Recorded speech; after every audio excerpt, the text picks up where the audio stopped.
ठीक है, लिखेंगे oxidizing agent and reducing agent. पिछले क्लास में हमने ऑक्सीडेशन नंबर वगैरह के बारे में बात कर लिया है शायद, ठीक है। पिछले क्लास में ऑक्सीडेशन नंबर के हमने सारे क्वेश्चन कर दिए हैं, 2-3 क्वेश्चन थोड़ा और आज की क्लास में हम लोग करेंगे, तो अभी थोड़ी हमारी हेडिंग है oxidizing agent and reducing agent. अभी आज की क्लास में भी हम लोग थोड़ा सा बात करेंगे ऑक्सीडेशन रिडक्शन, एक बार कल की क्लास में बात करेंगे, इसके बाद ऑक्सीडेशन रिडक्शन हमारा खत्म हो जाएगा। ज़्यादातर डिफिकल्ट टॉपिक यही था, और एनसीईआरटी में क्लास 11th में ये रेडॉक्स रिएक्शन नाम से पार्ट 2 का पहला चैप्टर है, ठीक है। तो oxidizing agent and reducing agent, आप मेन हेडिंग अब लिखना ऑक्सीडाइजिंग एजेंट और ऑक्सीडेंट, ऑक्सीडाइजिंग एजेंट और ऑक्सीडेंट, ऑक्सीडाइजिंग एजेंट और ऑक्सीडेंट, ऑक्सीडाइजिंग एजेंट और ऑक्सीडेंट, ऑक्सीडाइजिंग एजेंट और ऑक्सीडेंट लिखना। It is an agent for oxidation, it is an agent for oxidation, it is an agent for oxidation that is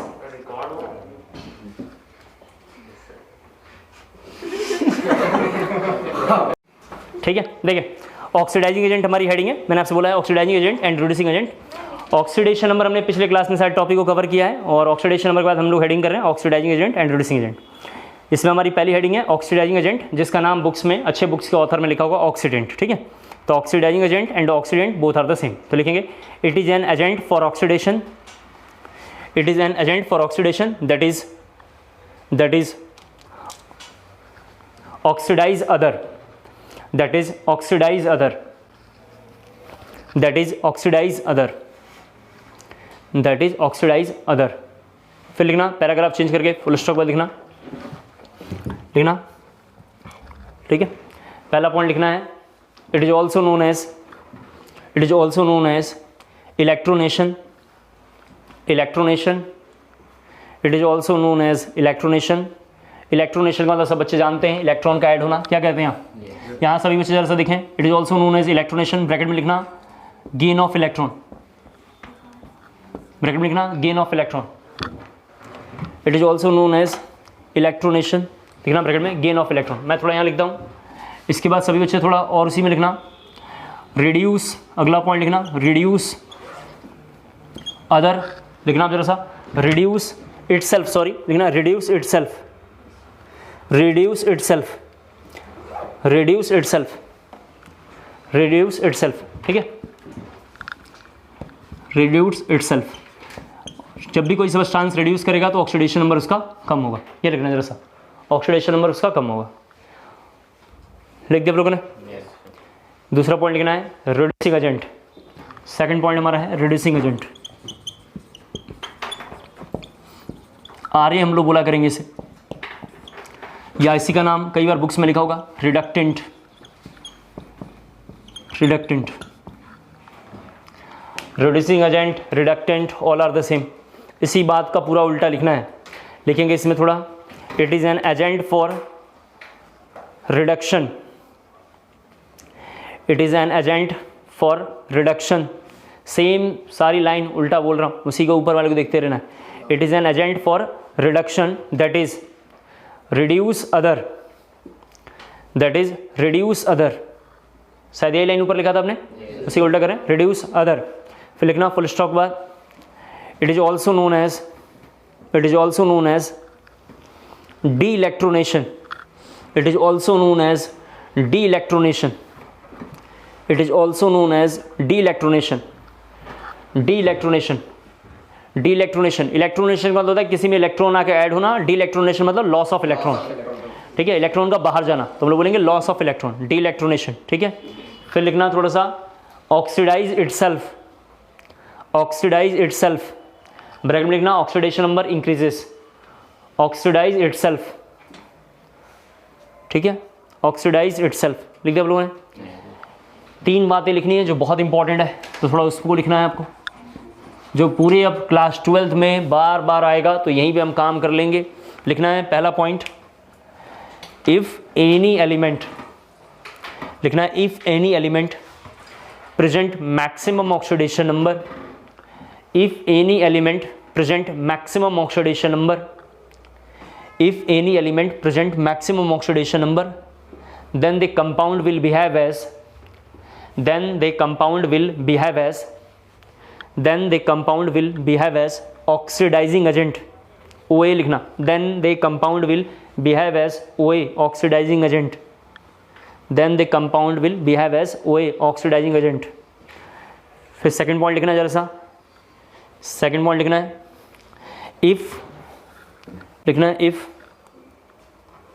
any element, if any element present minimum oxidation number, if any element present minimum oxidation number, if any element present minimum oxidation number, then it will behave as, then it will behave as reducing agent, RA लिखना, then it will behave as RA, then it will behave as RA, RA reducing agent। Last point लिखना है if intermediate, if intermediate मतलब बीचों बीच, if intermediate, then it will behave, then it will behave OA as well as RA, OA as well as RA, OA as well as RA, OA as well as RA। Question लिखेंगे थोड़ा, determine, determine OA और RA, determine OA और RA, determine OA और RA। और इसी question का दूसरा नाम लिखा होगा, बुक्स में लिखा होगा, आइडेंटिफाई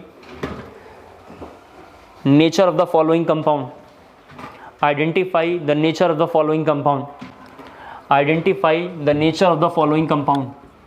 पहला क्वेश्चन सब लोग देखेंगे KMnO4, सभी बच्चे देखेंगे KMnO4, एक कंपाउंड लिखा हुआ है KMnO4, बोल रहे हैं ये क्या है, इसको जरा देखना। तो सब बच्चे जानते हैं, ऑक्सीडेशन नंबर निकालेंगे। यहाँ जरा सा देख लो एक बार थोड़ा सा, x प्लस -2 × 4 = 0, x = सब बच्चे जानते हैं कितना होता है 7। चूँकि मैग्नीशियम हाईएस्ट ऑक्सीडेशन नंबर है, इसका मतलब सब बच्चे जानते हैं इसको क्या बोलेंगे जी, ऑक्सीडाइजिंग एजेंट। क्लियर हो पाया? आप सभी बच्चों को शायद याद होगा सल्फर का मैक्सिमम ऑक्सीडेशन नंबर पिछले क्लास में +6 था, मैंने शायद पढ़ा दिया आपको। तो मैं दूसरा एग्जांपल अगर H2S लूँ, सब बच्चे थोड़ा ध्यान से देखें, और इसमें सल्फर हमें चाहिए तो हाइड्रोजन +1 × 2 है, प्लस x = 0, तो x = -2 हो जाएगा। डैट मीन्स सल्फर का ऑक्सीडेशन नंबर -2 है, जिसकी वजह से ये रिड्यूसिंग एजेंट। कर लेंगे सर हमारे हिसाब से। ये 2 कॉपी कर लीजिए, 3-4 बोलता हूँ और फटाफट आपको जरा सा देखना है। इसको जरा कॉपी कर लीजिए, मैं ऑप्शंस के हिसाब से इसमें बहुत सारा लिख देता हूँ।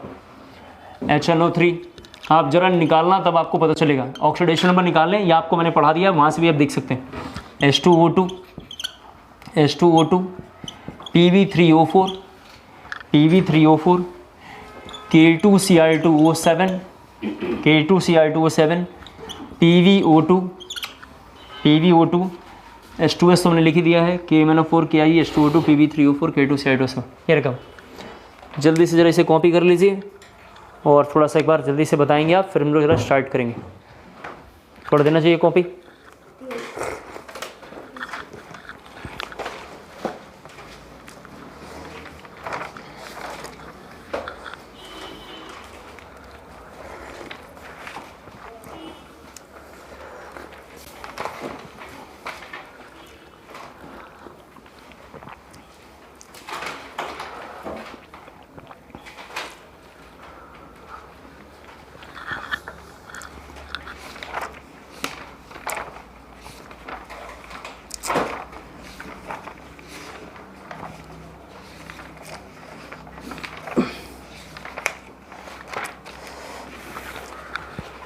हो गया? आप निकालो, जहाँ नहीं आएगा मैं आपको बोल दूंगा, चिंता ना करें। ये तो मैंने ऐसे ही थोड़ा सा रोक लिया है। HNO3 में नाइट्रोजन का +5 ऑक्सीडेशन नंबर आएगा। इसका मतलब वो नाइट्रोजन का हाईएस्ट ऑक्सीडेशन नंबर है। कैसे पता चला? ग्रुप 15 का हाईएस्ट इज द इक = +5, शायद पिछले क्लास में शॉर्टकट पढ़ा दिया आपने। तो HNO3 कैसा होगा जी? Oxidising agent. HNO3 एक ऑक्सीडाइजिंग एजेंट है, हमने ऑक्सीडेशन नंबर निकाल के इनका देखा है। इसके बाद KI में अगर हम बात करें तो सब बच्चे जानते हैं आयोडीन का -1 होगा। सब बच्चे जरा सा देखो, ग्रुप 17 का ये फैमिली का है। ग्रुप 17 का जो इक होता है, यानी इक का मतलब सब बच्चे जानते हैं मैक्सिमम ऑक्सीडेशन नंबर, वो +5 होता है। मैंने आपको पढ़ा दिया है। इसका मतलब ये सबसे इसका मिनिमम है। क्या कहते हैं आप? ये मिनिमम ऑक्सीडेशन नंबर है, डेट मीन्स -1। डेट मीन्स सब बच्चे समझ पा रहे हैं क्या होगा, रिड्यूसिंग एजेंट। सही है सर। जरा बार सभी बच्चे थोड़ा सा H2O को देखें, जरा सा बोर्ड पे थोड़ा देखना एक बार। H2O ये रफ है, थोड़ा समझाने के लिए लिखा हूँ। H2O में सब बच्चे एक बार थोड़ा बोर्ड पे पहले H2O को देखेंगे एक बार। H2O में ऑक्सीडेशन नंबर ऑक्सीजन का -2 होता है, और O2 में ऑक्सीडेशन नंबर कितना है जी, 0। ये क्या ऑक्सीडेशन नंबर है, शायद मैंने आपको इधर थोड़ा बता दिया। ये ऑक्सीडेशन नंबर है, ये ऑक्सीजन है, ठीक है। क्लियर हो पाया आपको। अगर इसी तरीके से हम पैरोक्साइड, इसका नाम है H2O2 का स्ट्रक्चर ऐसा होता है HOOH। क्लियर हो गया होगा। इसका मतलब सब बच्चे जानते हैं कितना होता है, -1। इसका मतलब सभी बच्चों को क्लियर हो पा रहा है कि इसमें जो ऑक्सीजन का ऑक्सीडेशन नंबर है वो -1 है, इसका ऑक्सीजन का। इसका मतलब मुझे महसूस हो पा रहा है कि ये ऊपर भी जा सकता है और नीचे भी आ सकता है। मैं इधर जरा समझाना चाहता हूँ, वो जरा देखें। ये जो H2O2 है ये ऊपर भी जा सकता है, यानी यहाँ भी जा सकता है और यहाँ भी आ सकता है। यहाँ ऊपर नीचे का मतलब क्या होगा, ये 0 और ये देखिए -2। तो ये कम भी हो सकता है और ज़्यादा भी। इधर आया तो कम हो गया, क्या कहते हैं आप, और इधर वैल्यू बढ़ गई है। 0 बढ़ा नहीं है, -1 के रिस्पेक्ट में 0 बढ़ा है। सही है सा। यानी ये दोनों काम कर सकता है, बढ़ भी सकता है घट भी सकता है। तो हम बोलेंगे ये एक रिड्यूसिंग एजेंट है। ये एक RA, उम्मीद करता हूँ शायद आप समझ गए होंगे। Reducing agent sorry RA as well as OA। एक बार जरा मैं समझाता हूँ मैं क्या कहना चाह रहा हूँ। जिसका हाईएस्ट ऑक्सीडेशन नंबर आएगा वो तो ऑक्सीडेशन मतलब ऑक्सीडाइजिंग एजेंट होगा। ये ऑक्सीडाइजिंग एजेंट है, ये रिड्यूसिंग एजेंट है, ये ऑक्सीडाइजिंग एजेंट है, ये रिड्यूसिंग एजेंट है। जो दोनों के बीच बीच आएगा उसके पास ये वरदान है, वो आगे भी जा सकता है और पीछे भी आ सकता है। यानी बीच बीच आ रहा है तो आगे जाने का मतलब इतना शो कर पाए और पीछे आने का मतलब इतना भी कर पाए। सही है ना सा। तो ये बोथ होगा, बोथ मतलब RA as well as OA। कर लेंगे शायद हमारे हिसाब से। अगला जरा PV3O4 आएंगे तो सभी बच्चों को याद होगा मिक्स ऑक्साइड था, क्या कहते हैं आप, 8/3 इसका ऑक्सीडेशन नंबर था, हमने निकाला है सर पिछले क्लास में। चूंकि ये दोनों के बीचों बीच है, इसका मतलब सब बच्चे जानते हैं कि PB के बारे में हमने पिछले क्लास में पढ़ा है कि PB +2 से लेके +4 के बीच में एग्जिस्ट करता है। डेट मीन्स जरा सभी बच्चे सुन लें, डेट मीन्स ये 8/3 जो है यहीं आसपास में कहीं है। इसका मतलब सब बच्चे जान रहे हैं कि ये आगे भी बढ़ सकता है और पीछे भी आ सकता है। इसका मतलब ये भी oxidizing agent as well as RA दोनों होगा। मिनिमम भी हो सकता है और मैक्सिमम हो सकता है। अब जैसे KMnO4 का मैक्सिमम ऑलरेडी 7 आ चुका है, इसके ऊपर नहीं जा सकता है क्योंकि पूरे पीरियोडिक टेबल में हाईएस्ट ऑक्सीडेशन नंबर 3 एलिमेंट के थे। शायद आपको याद हो OS RU XC, मैंने साथ ये पढ़ाया है। इसके बियॉन्ड और किसी की औकात नहीं 8 शो कर पाए तो +7 is the highest oxidation number, तो खत्म हो गया। इसके बाद जब इधर आएंगे सब बच्चे देख पा रहे हैं +6 जो हाईएस्ट ऑक्सीडेशन नंबर है, तो ये कौन होगा, ऑक्सीडाइजिंग एजेंट। कर लेंगे सर। फिर सब बच्चे जरा सा देखें, यहाँ पे +4 है, यहाँ पे देख लें +4 है, यहाँ पे -2 ये हो गया। PB कितना आया, +4 हो गया। अब PB के बारे में जरा सब बच्चे जानते ही हैं, क्या होगा ये बताइए। PbO4 जल्दी से बताओ क्या होगा, ऑक्सीडाइजिंग एजेंट। कर लेंगे सर। सर कैसे पता चला ऑक्सीडाइजिंग एजेंट है, मैक्सिमम ऑक्सीडेशन नंबर ये है तो ऑक्सीडाइजिंग एजेंट होगा। कर लेंगे, नोट कर लो जो इसमें से नोट करना है जल्दी से एक बार पहले, ठीक है। रफ करता हूँ थोड़ा इसको, ठीक है। लिखना है थोड़ा सा question, find oxidation number in the following. दोबारा, find oxidation number in the following. 6-7 question थोड़ा मुझे और करना है उसको समझाने के लिए। Find oxidation number in the following. जैसे पिछले क्लास में एक लिखा था तो पहले ये लिखने दो NH4NO3। अगर किसी बच्चे ने ऐसा लिखा, बोर्ड पे थोड़ा देखें, यहाँ पे मैं एक बार सब लिख देता हूँ। ये लिखा है, एक लिखा हुआ है CaOCl2, एक ये लिखा हुआ है। ये मेडिकल में और JEE मेंस में अब तक 3 बार आया हुआ है, इसका मतलब बहुत इंपॉर्टेंट है।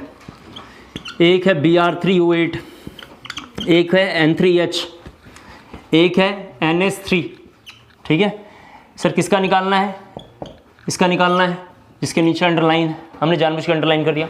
फर्स्ट जरा सब बच्चे एक बार थोड़ा बोर्ड पे देखेंगे।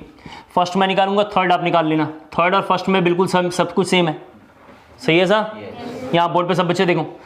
अगर किसी बच्चे ने ऐसा बोला कि सर 2 नाइट्रोजन को 2x ले लीजिए, ले सकते हैं 2x। यहाँ पे देखो हाइड्रोजन यहाँ पे आया हुआ है तो +1 × 4। इसके बाद ऑक्सीजन का -2 × 3। बोर्ड पे जरा देखना प्लीज़, काफ़ी इंपॉर्टेंट है। तो ये 2x यहाँ पे +4 आ गया, -6 = 0। तो 2x = यहाँ पे लिख देंगे +2 और x = कितना आ जाएगा जी, 1, सॉरी x = 1। ये जो 1 आया हुआ है सब बच्चे जानते हैं, इसका नाम है एवरेज ऑक्सीडेशन नंबर। पिछले क्लास में शायद हमने एवरेज ऑक्सीडेशन नंबर लास्ट में कैलकुलेट करके दिखाया है आपको। अब इसमें अगर हमें निकालना होगा तो सबसे पहले सब बच्चों को देखना पड़ेगा ये ऐसा बना हुआ है, सब बच्चे जानते हैं ऐसा बना हुआ है। और सब बच्चे जानते हैं इसमें जिसका निकालना है x प्लस, यहाँ पे जरा सा देखो -2 into 3 equal to -1, x equal to +5। मुझे पहले से पता था इसका +5 आएगा। देखो जरा कैसे, आपको याद होगा HNO3, इसका नाम है नाइट्रिक। यहाँ जरा सभी बच्चे देख लें, आपको तो कंसेप्ट डेवलप करना है, कितना याद कर पाएंगे आप। तो नाइट्रिक ईक आ रहा है और ग्रुप 15 का है, जब भी ईक है देख लें यहाँ पे तो +5 आएगा। तो मैंने ये कंसेप्ट क्या डेवलप किया, जरा सा देखो यहाँ से ईक से एक H+ हटाते हैं तो 8 बनता है। तो आप यहाँ पे देख लीजिए नाइट्रेट बना हुआ है, आप यहाँ पे देख लीजिए NO3 का नाम नाइट्रेट है, इसीलिए इसका भी क्या आएगा +5 आएगा, क्योंकि इसी से बना हुआ है ये। सही है ऐसा? अब जैसे इसका निकालेंगे x प्लस, यहाँ पे जरा से देखो ये भी यहाँ पे लेंगे और ये, इन दोनों में मोर इलेक्ट्रोनेगेटिव ये है, मोर इलेक्ट्रोनेगेटिव की वजह से +1 इंटू 4 लिखूंगा यहाँ पे इक्वल टू +1। तो x इक्वल टू सब बच्चे देख पा रहे हैं -3 हो जाएगा शायद। सही है सा? ये +4 था, इधर जाके -4, अगर एक चला गया तो -3। उम्मीद करता हूँ शायद समझ गए होंगे आप।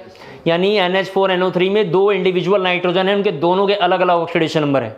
तो ये वाला सर निकालना जरूरी है, यस ये वाला भी ये जरूरी है, क्योंकि ये एवरेज है और ये इंडिविजुअल ऑक्सीडेशन नंबर है। उम्मीद करता हूँ शायद सबको समझ में आ गया होगा।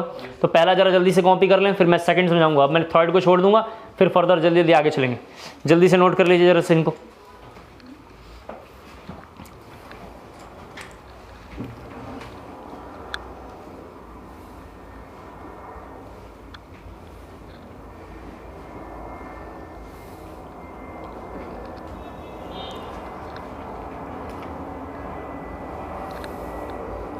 ऑक्सीडेशन नंबर से लास्ट ईयर जेई नीट में जाके देख लेंगे, हर साल एक क्वेश्चन है और जितने वेरिएशन हैं यानी जितने टाइप के क्वेश्चन आ सकते थे मैंने सब अच्छे से करवा दिया है।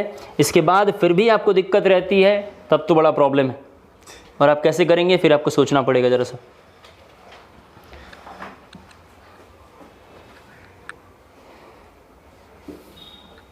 एवरेज ऑक्सीडेशन नंबर कैसे निकालते हैं?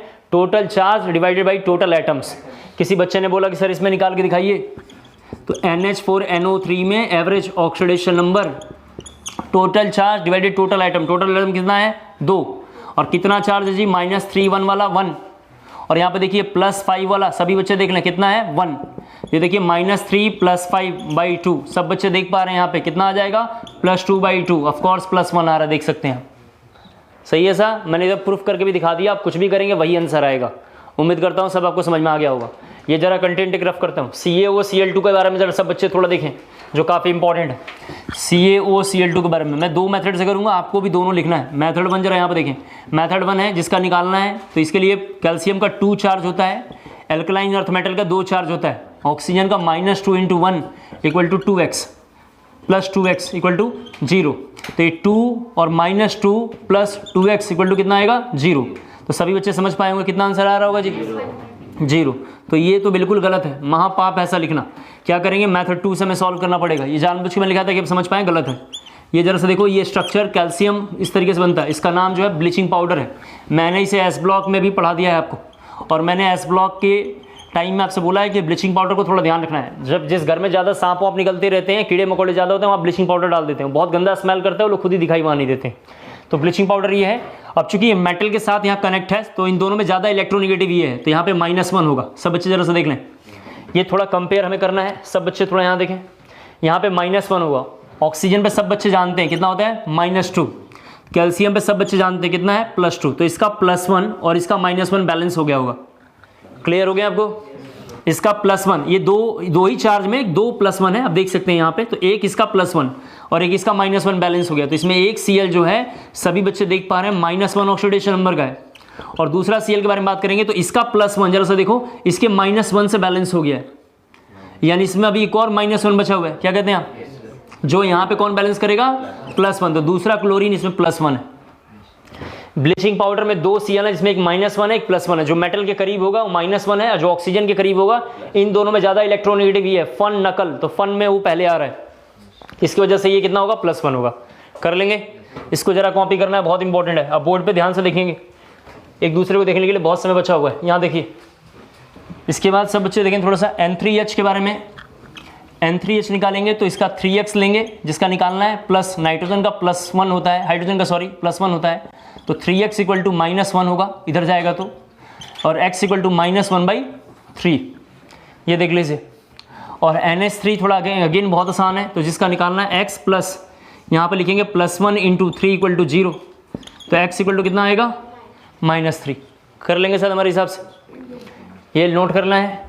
Br3O8 मैंने पिछले क्लास में पढ़ाया है आपको, तो ज़रा सा जल्दी से ये Br3O8 का स्ट्रक्चर है, नोट कर लीजिए आप। ये Br3O8 का स्ट्रक्चर, इसको जरा एक बार हम लोग देखेंगे। ब्लीचिंग पाउडर बहुत इंपॉर्टेंट है, इसको थोड़ा ध्यान रखना है। इसको हमने लास्ट क्लास में क्वेश्चंस में नहीं किया, लेकिन एक बार जरा सा हम लोग देखेंगे कैसे होता है ये।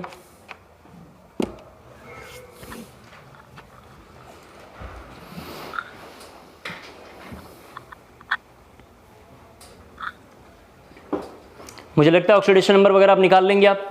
NCERT में पार्ट 2 क्लास 11th में क्वेश्चन है ऑक्सीडेशन नंबर का, उसको घर पे आप देख लेंगे। IUPAC नोमेनक्लेचर का एक और वीडियो उसमें है, आप उसको भी देख लेना, ठीक है। थोड़ा सा स्पीड हमारी बढ़ जाएगी, मतलब आप लोग की स्पीड बढ़ जाएगी। इसको रफ कर रहा हूँ। 11 में जो चैप्टर रह जाएंगे क्लास 11th के, मतलब अभी जो चैप्टर अगर हम लोग कर रहे हैं और एक आध चैप्टर रह जाए तो उसके लिए हो हल्ला नहीं करना है, वो हम लोग आगे कर लेंगे, नहीं तो पता चला कि जल्दीबाजी ये करने के चक्कर में कुछ भी नहीं होगा, ठीक है। कर लेंगे सर हमारे हिसाब से। नेक्स्ट हेडिंग इसके बाद लिखना है थोड़ा सा।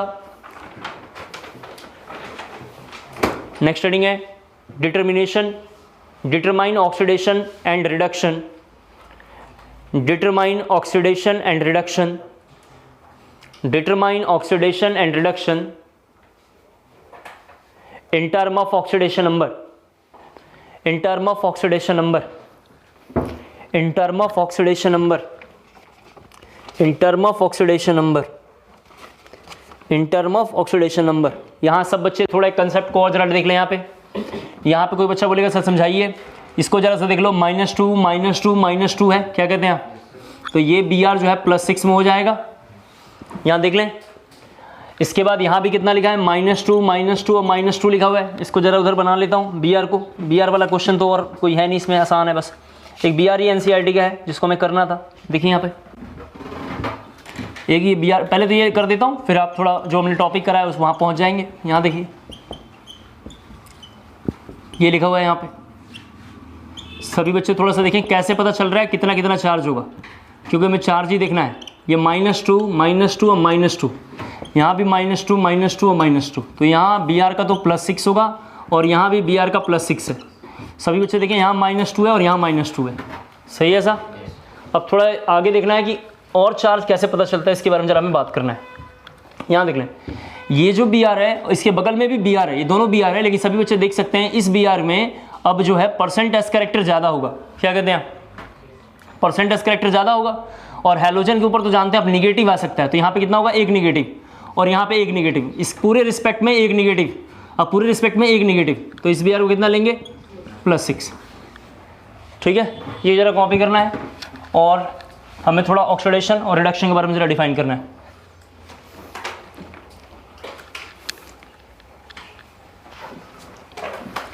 यहाँ देखिए निगेटिव, 0, पॉजिटिव। अगर ऑक्सीडेशन नंबर इंक्रीज करेगा, ऊपर की ओर जाएगा तो हम बोलेंगे इंक्रीज कर रहा है, और जब भी इंक्रीज करेगा तो हम बोलेंगे ऑक्सीडेशन हो रहा है, और नीचे की ओर आएगा तो हम बोलेंगे डिक्रीज कर रहा है, और डिक्रीज करेगा तो हम बोलेंगे रिडक्शन हो रहा है। यहाँ सब बच्चे थोड़ा बोर्ड पे देखें एक बार। अगर ऑक्सीडेशन नंबर इंक्रीज करेगा तो बोलेंगे ऑक्सीडेशन हो रहा है, और डिक्रीज करेगा तो रिडक्शन बोलेंगे। फॉर एग्जांपल देखो C+O2, सब बच्चे ज़रा ध्यान से देखें, यहाँ पे 0 और 0 चार्ज है। सभी बच्चे थोड़ा ध्यान से देख लें। इधर जब जाएगा ये C का, पहले देखो C के बारे में केवल, ये CO2 बनेगा, यहाँ देख लें जरा सा। तो यहाँ पे जो है -4 थे, कितना हो गया, +4। तो उम्मीद करता हूँ सब बच्चे देख पा रहे हैं क्या हो रहा है, इंक्रीज, सही है सर। पॉजिटिव चार्ज मतलब इंक्रीज, और इंक्रीज का मतलब सब बच्चे जानते हैं क्या बोलना है सर, ऑक्सीडेशन। ऊपर की ओर प्रोसेस चलेगा ऑक्सीडेशन, नीचे की ओर आएंगे रिडक्शन। आपको याद होगा, एक बार जरा फर्स्ट पेज पे चलें, क्लासिकल कंसेप्ट हमने लिखा था। अब क्लासिकल कंसेप्ट में लिखा हुआ है any process which involves addition of oxygen. क्या कहते हैं आप, a process which involve addition, मतलब एडिशन ऑफ ऑक्सीजन। तो यहाँ पे ध्यान से देखें, यहाँ भी ऑक्सीजन ही जुड़ रहा है, वही कंसेप्ट है, बोलने के तरीके बार बार बदल रहे हैं। यहाँ भी क्या हो रहा है, ऑक्सीडेशन हो रहा है। उम्मीद करता हूँ शायद सबको समझ में आ गया होगा। तो ऑक्सीडेशन क्या हो रहा है, हमने एक एग्जांपल यहाँ पे देख लिया। इसी तरीके से किसी एग्जांपल में रिड्यूस करेगा तो वहाँ क्या होगा, रिडक्शन। क्लियर हो गया। जरा देखें प्लीज, थोड़ा एक और कंसेप्ट मुझे इसको जरा पहले कॉपी कर लो, फिर जरा एक दो लाइन मुझे बोलना है जो काफी इंपॉर्टेंट है। जब भी किसी मॉलिक्यूल में इस तरीके का बिहेवियर होगा, अगर इंक्रीज करेगा ऑक्सीडेशन नंबर तो उसको हम बोलेंगे ऑक्सीडेशन, और डिक्रीज करेगा तो उसे हम बोलेंगे रिडक्शन।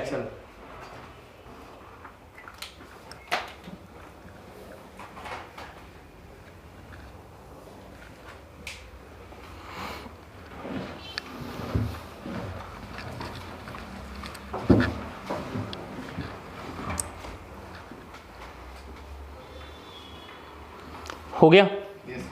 हमने अभी तक ये तीन मेथड के बारे में थोड़ा क्लास 11 से लेके उठाया था। क्लासिकल, जिसका नाम है ओल्ड, दूसरा नाम है इलेक्ट्रॉन ट्रांसफ़र कंसेप्ट, और तीसरा है ऑक्सीडेशन नंबर कंसेप्ट। सभी बच्चे देख लें, इन तीनों टॉपिक में बार बार हम ये पढ़ रहे हैं। हर बार डेफिनेशन हमने पढ़ा ऑक्सीडेशन, हर बार हमने पढ़ा रिडक्शन, हर बार हमने पढ़ा ऑक्सीडाइजिंग एजेंट जिसका नाम हमने अब चेंज कर लिया ऑक्सीडेंट, इसके बाद रिड्यूसिंग एजेंट जिसका नाम है रिडक्टेंट।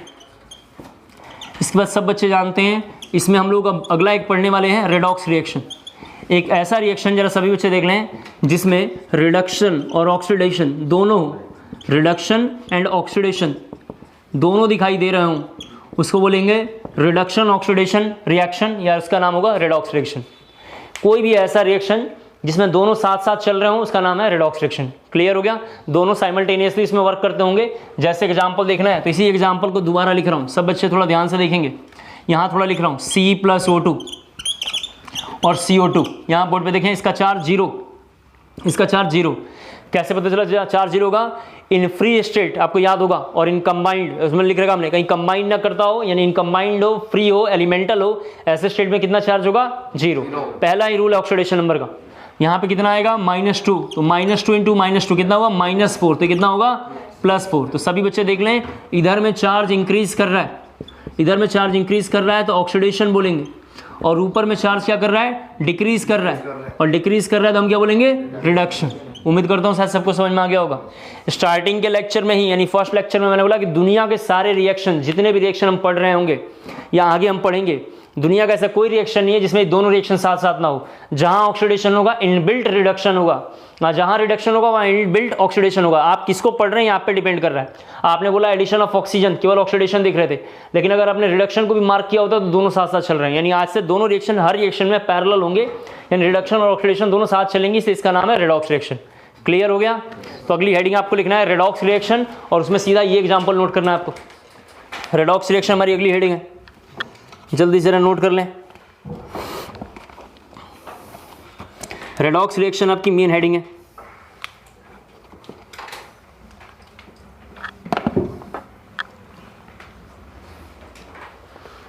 रेडॉक्स रिएक्शन क्या है? कोई ऐसा रिएक्शन जिसमें रिडक्शन और ऑक्सीडेशन दोनों हो, उसका नाम है रेडॉक्स रिएक्शन।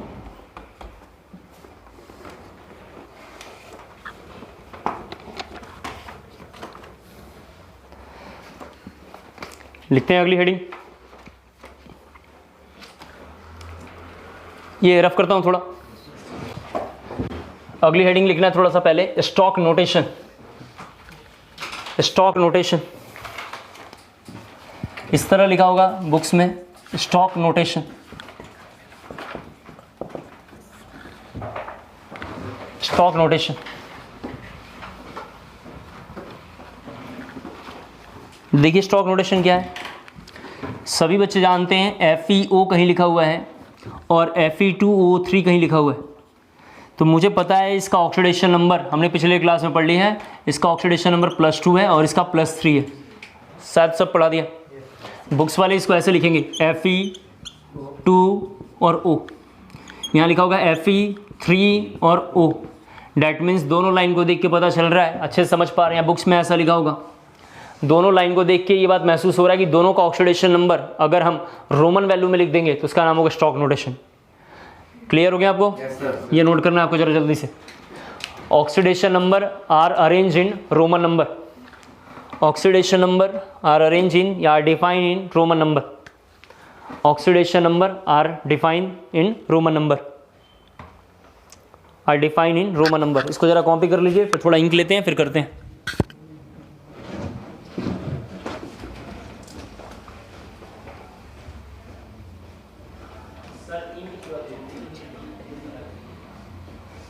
स्पीड में पढ़ा रहे थे।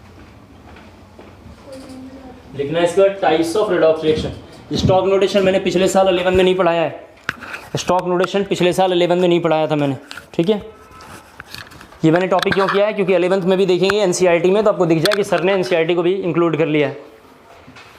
कोई भी ऑक्सीडेशन नंबर कैसे निकालते हैं मैंने आपको समझा दिया है, जितनी वैरायटी ऑक्सीडेशन नंबर की एनसीईआरटी में सब कर दिया, आप घर पे देखेंगे तो क्लियर हो जाएगा। लिखना है इसके बाद थोड़ी हेडिंग,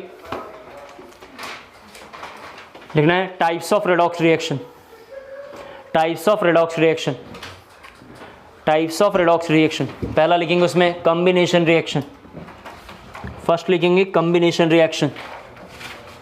कॉम्बिनेशन नाम से पता चल रहा है कंबाइन करना चाहिए, कॉम्बिनेशन रिएक्शन नाम से पता चल रहा है कोई दो रिएक्शन क्या करता हो, कंबाइन करता हो, ठीक है। जरा से यहाँ पे देखें कॉम्बिनेशन रिएक्शन का एग्जाम्पल, आपने कोई भी ले लिया, जैसे H2 ले लिया, एग्जाम्पल देखो Cl2 ले लिया, बनता है 2HCl। सभी बच्चे देखें चार्ज कितना है 0, यहाँ देखें -1, यहाँ कितना है +1। आप देख लो सभी बच्चे थोड़ा सा यहाँ पे, पहले में डाटा इंक्रीज कर रहा है, देख लो जरा सा, यानी हम बोलेंगे ऑक्सीडेशन है, और दूसरे में सभी बच्चे समझ पा रहे हैं डिक्रीज कर रहा है तो हम क्या बोलेंगे रिडक्शन है, और दोनों साथ साथ चल रहे होंगे तो उसका नाम रेडॉक्स रिएक्शन है। उम्मीद करता हूँ क्लियर हो गया होगा। फर्स्ट एग्जाम्पल ये है। दूसरा कोई बच्चा देखना चाहे, दूसरा जरा ये एग्जाम्पल नोट करना है, C+O2 गिव्स CO2। तो सभी बच्चे देखें दोनों का चार्ज 0 0, यहाँ पे देखें -2, यहाँ पे +2, तो इधर में डिक्रीज कर रहा है यानी रिडक्शन, आप देख सकते हैं, और यहाँ पे इंक्रीज कर रहा है आप देख सकते हैं, तो इसको ऑक्सीडेशन बोलेंगे। ये जरा जल्दी से नोट करना है आपको, ऑक्सीडेशन।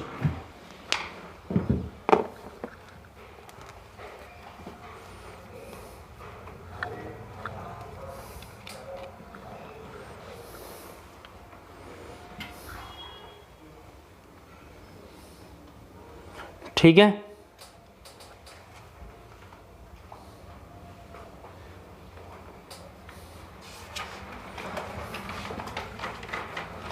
लिखना है इसका थोड़ा सा दूसरी हेडिंग, ये कॉपी करने के बाद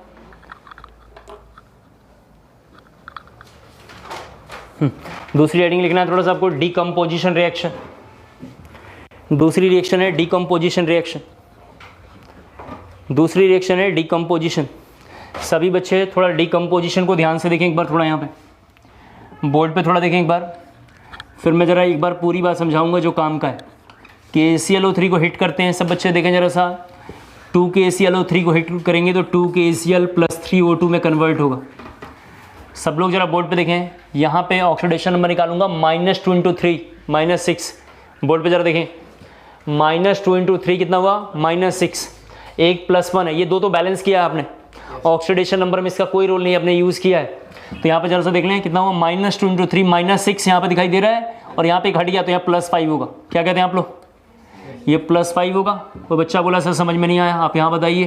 तो +1 × यहाँ पे देख लो जरा सा, 1x + -2 × 3 = 0, x = कितना आएगा +5 ही आ रहा है। थोड़ा हमें ये सब डेवलप करना पड़ेगा। -2 × 3 -6, और ये घट गया तो +5 बचा, जितना कीटायन उतने एनायन। अब सभी बच्चे देख पा रहे हैं यहाँ पे Cl कितना है -1 चार्ज। अब देखिए यहाँ पे डाटा डिक्रीज कर रहा है, और डिक्रीज का मतलब रिडक्शन। सभी बच्चे देखें जरा सा, यहाँ पे -2 चार्ज है और यहाँ पे 0 चार्ज है। फ्री स्टेट में चार्ज कितना होता है 0, तो इस केस में माइनस से इंक्रीज किया तो क्या बोलेंगे ऑक्सीडेशन। तो डीकम्पोजिशन में ये लिखना है, डीकम्पोजिशन रिएक्शन में नोट करना है जरा जल्दी से, डीकम्पोजिशन रिएक्शन में नोट करना है। फिर फाइनल एक लाइन बोलूंगा, उसे ध्यान रखना है।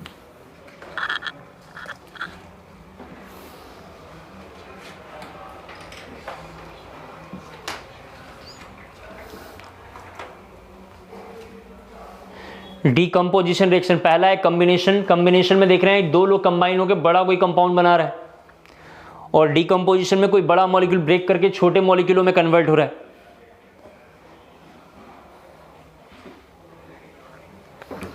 इसके बाद जैसे ही कोई बच्चा ये लेगा CaCO3, जिसको हिट करेंगे तो बनता होगा CaO और यहाँ बनेगा CO2। सब बच्चे जरा बोर्ड पे थोड़ा देख लें, CaCO3 को हिट करेंगे ऐसा बन जाएगा। यहाँ कैल्शियम अभी भी प्लस में था, यहाँ कैल्शियम अभी भी प्लस में है, यानी +2 था। यहाँ ये -2 में है, यहाँ अभी भी कितना है -2 में है। यहाँ कार्बन को ध्यान से देखेंगे तो +4 में है, और यहाँ कार्बन अभी भी कितना है +4 में है। मैं आपसे इस एग्जाम्पल में सब बच्चों को समझाना चाह रहा हूँ, चेंज इन ऑक्सीडेशन नंबर थोड़ा ध्यान से देखना है। चेंज इन ऑक्सीडेशन नंबर कितना है? 0। आप इधर के 2 एग्जाम्पल में देखेंगे तो महसूस हो रहा है कि चेंज इन ऑक्सीडेशन नंबर हो रहा है। ऑक्सीडेशन क्या होता है जी? चेंज इन ऑक्सीडेशन नंबर 0 से 1 डिक्रीज कर रहा है, दिखाई दे रहा है ऐसा? यहाँ दिखाई दे रहा है 0 से +4 4 बढ़ गया, और 0 से -2 यानी 2 घट गया। तो चेंज इन ऑक्सीडेशन नंबर होना चाहिए, या बढ़ जाए या कम हो जाए, उसका नाम है रेडॉक्स रिएक्शन। यहाँ पे भी आपने ध्यान नहीं दिया, +5 से -1 जा रहा है, यानी डाटा में चेंज हो रहा है। किसके? Oxidation number. ऑक्सीडेशन नंबर और ऑक्सीडेशन 2 अलग अलग लाइन है। ऑक्सीडेशन नंबर में बदलाव हो रहा है, यहाँ -2 था, ये 0 में कन्वर्ट हो रहा है। लेकिन सभी बच्चों को अच्छे से दिखाई दे रहा है, यहाँ पे चेंज नहीं हो रहा है, दिखाई दे रहा है ऐसा? चूंकि इस क्वेश्चन में ऑक्सीडेशन नंबर में चेंज नहीं हो रहा है, इसलिए ये डिकम्पोजिशन तो है लेकिन रेडॉक्स रिएक्शन नहीं है। क्लियर हो पाया? रेडॉक्स रिएक्शन वो रिएक्शन है जिसमें ये सारे चल रहे हो, क्या हो रहे हो? डिकम्पोजिशन होता हो, कॉम्बिनेशन होता वगैरह वगैरह, तो कोई फर्क नहीं पड़ता, तो होगा ही होगा। इसमें भी डिकम्पोजिशन है, लेकिन रेडॉक्स रिएक्शन होता है जिसमें चेंज इन ऑक्सीडेशन नंबर हो। किसी क्वेश्चन में चेंज इन ऑक्सीडेशन नंबर नहीं है, वो रेडॉक्स रिएक्शन नहीं है। उम्मीद करता हूँ शायद समझ गए होंगे आप। ये लिखने के बाद लिख देना, since in this question have no change in oxidation number, that's why ये रेडॉक्स रिएक्शन नहीं है। लिख देना यहाँ पे change in oxidation number is absent, that's why. Since लिख देना वहां पे, since change in oxidation number is absent, since change in oxidation number is absent, so it is not a decomposition reaction, so it is not a decomposition reaction. ये example एकदम ध्यान रखना है medical वालों को, वहां से प्रीवियस में एक क्वेश्चन था, मेडिकल वालों को ये एग्जाम्पल एकदम ध्यान में रखना था। चेंज इन ऑक्सीडेशन नंबर जिस सबस्टांस में मिलेगा वही वो रिएक्शन है, अदरवाइज नहीं है। तो हमने पहला देखा कॉम्बिनेशन, दूसरे का नाम है डिकम्पोजिशन, थर्ड लिखेंगे जरा सा disproportionation, disproportionation reaction, disproportionation reaction ये सबसे ज़्यादा इंपॉर्टेंट है, ठीक है? पूरे कोर्स में सबसे ज़्यादा यही इंपॉर्टेंट है डिस्प्रपोर्शनेशन। क्लास 11 12 में हर साल क्वेश्चन नहीं से बढ़िया से तैयार करना है। डिस्प्रपोर्शनेशन रिएक्शन बहुत इंपॉर्टेंट है। जरा देखिए क्या है, H2O2 आपने लिया, बोर्ड पे जरा थोड़ा सा भी अच्छे देखें, ये जब ब्रेक करता है तो बनता है H2O + O2। तो हम क्या करेंगे, इसे बैलेंस करेंगे। यहाँ पे 3 ऑक्सीजन है तो मुझे यहाँ पे ये 2 से बैलेंस करना पड़ेगा, तो मैंने इधर किया तो ये 4 हो गया, और हाइड्रोजन की वैल्यू भी 4 हो गई, तो मैं फिर से इधर 2 का मल्टीप्लाई कर दूंगा, अब बैलेंस हो गया। सभी बच्चे देखें यहाँ पे -1 चार्ज होता है क्योंकि पैरोक्साइड है, ये 2 आपने लगाया है बैलेंस करने के लिए, इस 2 के लगने से कोई फर्क नहीं पड़ेगा। यहाँ -1 चार्ज अभी भी है, और इसमें कितना चार्ज है? -2, यहाँ पे चार्ज है 0। तो यहाँ पे जरा सा देखिए क्या दिखाई दे रहा है, इधर डिक्रीज कर रहा है, और डिक्रीज करेगा तो इसको बोलना है रिडक्शन। और सभी बच्चे जरा सा देखें यहाँ पे फिर से दिखाई दे रहा है इंक्रीज कर रहा है और ऑक्सीडेशन। तो मुझे ये दिखाई दिया कि डिस्प्रपोर्शनेशन रिएक्शन एक ऐसा रिएक्शन है जिसमें एक ही एलिमेंट का ऑक्सीडेशन और एक ही एलिमेंट का रिडक्शन हो। क्या कहते हैं आप? सेम एलिमेंट का ऑक्सीडेशन, सेम एलिमेंट का रिडक्शन, उसका नाम है डिस्प्रपोर्शनेशन रिएक्शन। जरा सुन लें थोड़ा, इधर 3-4 बातें शायद आपको याद ना रहे। सेम एलिमेंट का ऑक्सीडेशन, ऑक्सीडेशन यहाँ लिख देता हूँ, और उसी का रिडक्शन, सेम टाइम पे रिडक्शन।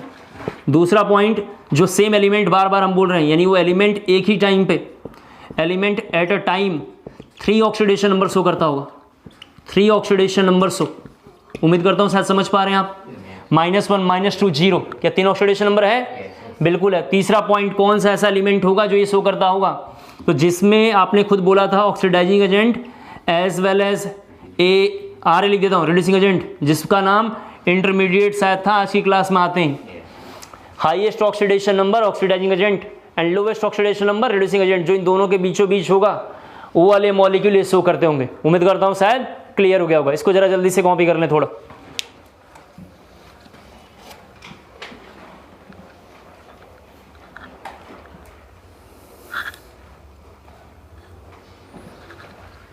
ये रफ कर लेता हूं।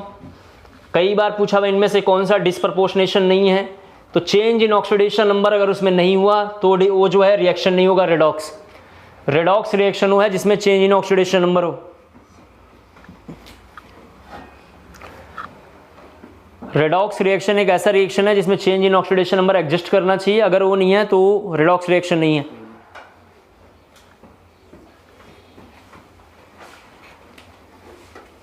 ठीक चल रहा है? लिखेंगे थोड़ा एक लाइन, ये लिख लो। तो पहले मैंने आइडेंटिफिकेशन लिख दिया, ये कैसे आप एग्जामिनेशन में पहचानेंगे, लिखना है it is a special type of redox reaction. सभी बच्चे थोड़ा लिखेंगे, it is a special type of redox reaction. It is a special type of redox reaction in which a single compound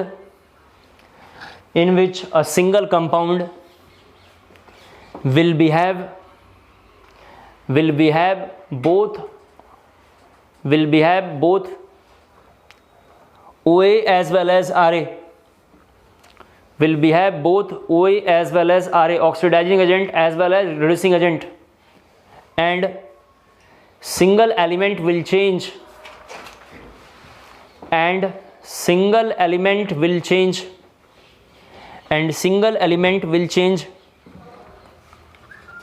its oxidation number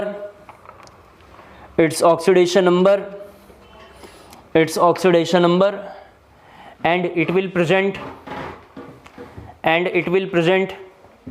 three different type of oxidation state,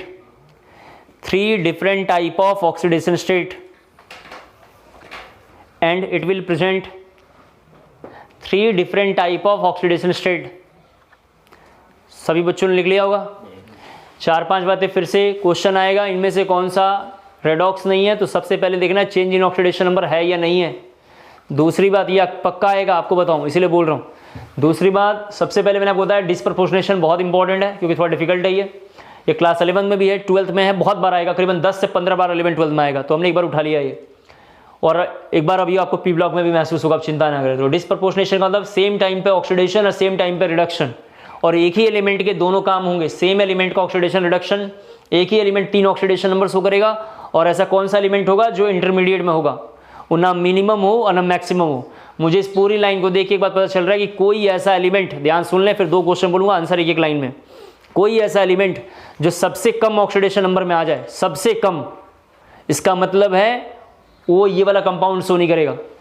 देखिए जरा सा कैसे मैं कहना चाह रहा हूँ, डिस्प्रपोर्शनेशन का मतलब है कि इंटरमीडिएट वाला चाहिए। क्यों इंटरमीडिएट चाहिए? क्योंकि ये ऊपर भी जा सकता है और नीचे भी आ सकता है।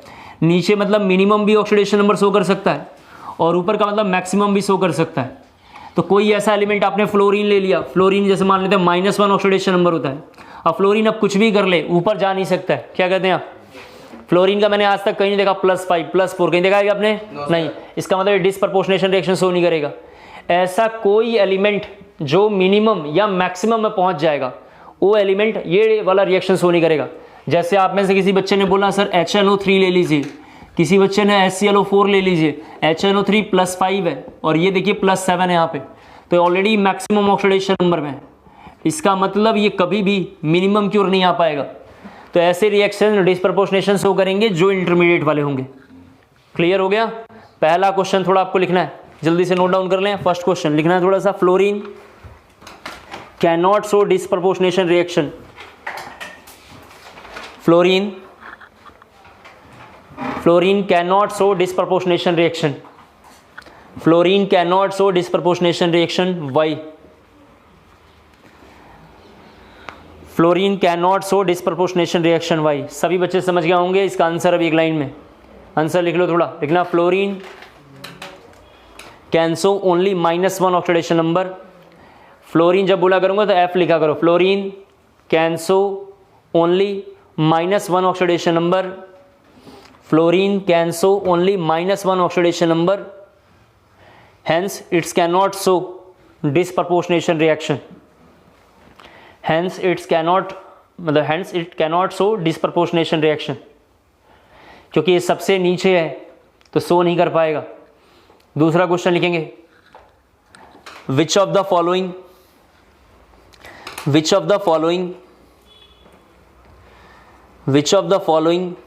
cannot show disproportionation reaction? Which of the following cannot show disproportionation reaction? Which of the following cannot show disproportionation reaction? 4 option लिख लो। HClO लिख लोगे, HClO2, HClO2, HClO3, HClO4, HClO3, HClO4, HClO4।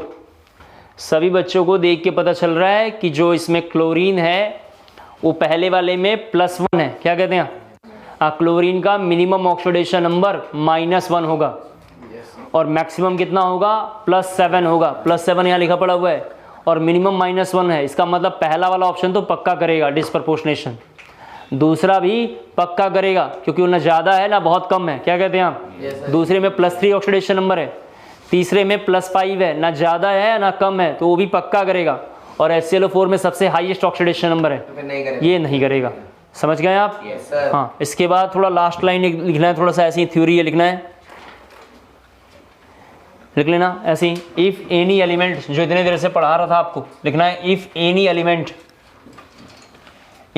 Element present minimum और maximum oxidation number, if any element present minimum और maximum oxidation number, present minimum or maximum oxidation number, then that compound will not show disproportionation reaction, then that compound will not show disproportionation reaction। उम्मीद करता हूँ शायद आप लोग सब लोग समझ गए, यही लाइन हमने बोला है। ठीक है, एग्जाम्पल्स थोड़ा लिखना डिस्प्रपोर्शनेशन का। सभी बच्चे थोड़ा ये लिखेंगे एग्जाम्पल में, X2 माइनस, ये जरा लिखना, X2 + OH माइनस लिखना, X2 + OH माइनस, यहाँ लिखना कोल्ड डाइल्यूट, यहाँ लिखेंगे कोल्ड डाइल्यूट, और यहाँ लिखना X2 + OH minus hot concentrated. ठीक है, ये फर्स्ट एग्जाम्पल। दूसरा एग्जाम्पल ये लिखना, जल्दी नोट करेंगे जरा सही है। X2 + OH माइनस हमने लिखा है, ठीक है। यहाँ पे लिखा होगा X नेगेटिव + OX माइनस, यहाँ पे X minus XO3 negative, HClO3 XO3 negative. ये नोट करना है आपको जरा जल्दी से। टॉपिक के बारे में थोड़ा बताता हूँ, ये मैंने कहाँ किया है, S ब्लॉक में टॉपिक किया है। एक बार जरा जाके देखेंगे, NaOH compound of sodium, compound of sodium में एक टॉपिक हमने ये पढ़ाया है, कंपाउंड ऑफ सोडियम में टॉपिक हमने किया है एक बार। फिर इसी टॉपिक को एस ब्लॉक में कंपाउंड ऑफ सोडियम में किया है। इसी टॉपिक को दोबारा हम लोग ग्रुप 17 क्लास 12 के पी ब्लॉक में करेंगे। मैंने थोड़ा रेफरेंस में लिख दिया, यहाँ पे एक्स क्या है वो सब मैंने वहाँ पे इंट्रोड्यूस करके दिखाया है। ग्रुप 17 कंपाउंड ऑफ मतलब जो है सोडियम, उसमें NaOH नाम का कोई कंपाउंड हमने इंट्रोड्यूस किया होगा, उसमें ये रिएक्शन जरूर हुआ होगा। सेम एग्जाम्पल हमने किया है, तो ये थोड़ा नोट करना है और ये भी साइड में जरूर लिखना है कि पढ़ते टाइम आपको पता चले ये टॉपिक कहाँ पे इंट्रोड्यूस है और कहाँ पे लेना देना है। जल्दी से नोट कर लेंगे जरा इसको जल्दी से, ठीक है, जल्दी कॉपी कर लें।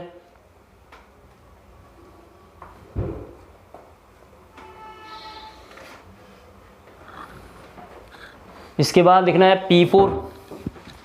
अगला एग्जाम्पल थर्ड, ये सब फेमस एग्जाम्पल है जो हम यहाँ पे लिख रहे हैं।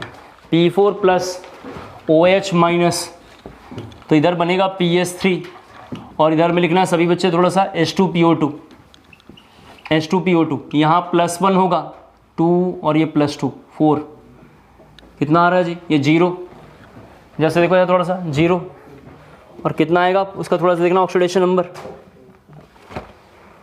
थोड़ा जल्दी से ऑक्सीडेशन नंबर देखेंगे। PS3 का ऑक्सीडेशन नंबर कितना आएगा इसका निकालेंगे तो +1 × 2, जरा एक बार देखते हैं, ये X H2PO2 S3PO3, तो ये लिख दिया हमने, और ये -4 = 0, X = कितना आ जाएगा जी? +2 H2PO2 में ये लिखना +2। तो पहले तो जरा ये लिखना +2, यानी इसमें इंक्रीज कर रहा है, सब बच्चे देख पा रहे हैं, इंक्रीज का मतलब ऑक्सीडेशन, ठीक है।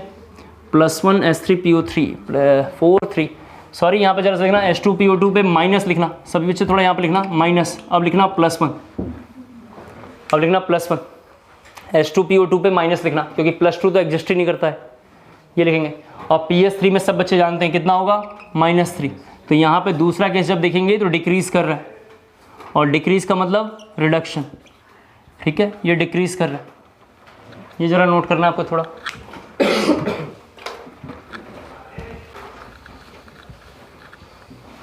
कर लेंगे सर। अगला लिखना है, अगला एग्जाम्पल फिर से एक लिखेंगे S8 सल्फर। फोर्थ एग्जाम्पल लिखना है S8 plus OH minus, S8 plus OH minus, ये जाके इधर बनता है S-2 प्लस H2O3 पे 2 निगेटिव, H2O3 पे 2 निगेटिव।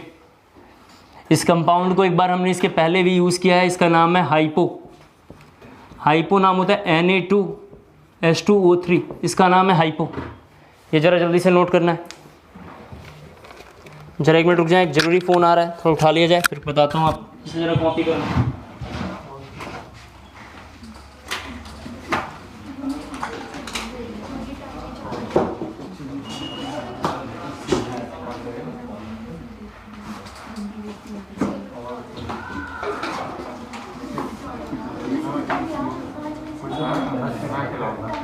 वही बंतु कर रहा है। पॉज है ना, तो फिर भी चुप करवा रहा है। पॉज करके कह रहा है। क्या नहीं, हो गया? क्या कर रहे हैं? कुछ भी पॉज कर दिया। हाँ ठीक है। तो तुम्हारी बातों को रिकॉर्ड थोड़ी ना करना है, इनकी बातें तो रिकॉर्ड नहीं हुई ना। हो गई, कोई बात नहीं। जरूरी बात तो नहीं थी ना, कोई प्राइवेट बात तो अपने लिख नहीं कर दिया। हो गया, ये कर लेंगे। हाइपो शायद मैंने पिछले क्लास में पढ़ाया है एस ब्लॉक में। ड्यूरिंग द कोर्स बार बार बोलता हूँ, ये यहाँ हो गया है, इसका मतलब बार बार वहाँ देखना है। कर लेंगे शायद हमारे हिसाब से। अगला क्वेश्चन एक लिखना है, 2 पास्ट ईयर के क्वेश्चन लिखेंगे HNO2 and HNO3, HNO2 and HNO3, HNO2 and HNO3 both are oxy acid। HNO2 and HNO2 and HNO3 both are oxy acid of nitrogen, both are oxy acid of nitrogen, both are oxy acid of nitrogen। Bracket में लिखना G15, group 15 का है, आप जानते हैं G15, bracket close करके लिखना। and HNO2 will behave, and HNO2 will behave, and HNO2 will behave OA oxidizing agent, OA oxidizing agent and reducing agent, OA and RA reducing agent, OA and RA, while HNO3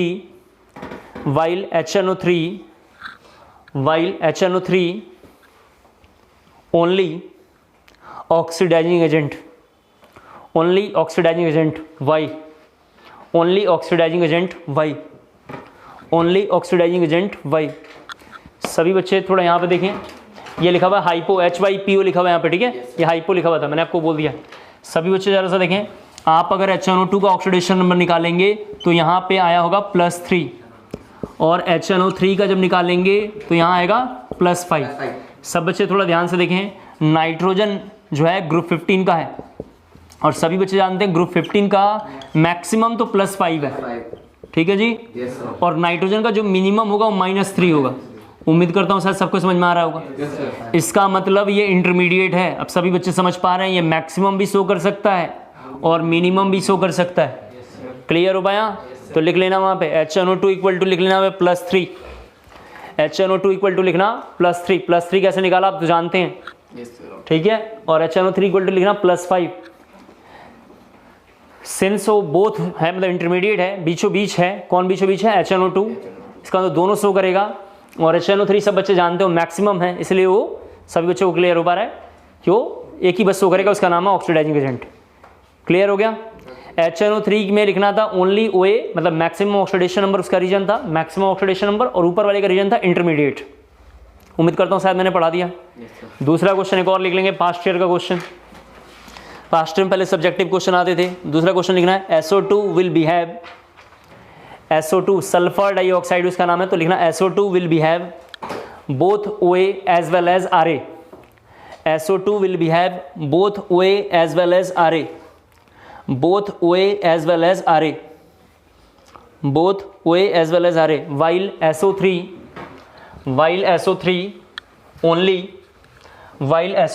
only OA oxidizing agent, while SO3 only OA oxidizing agent। Why?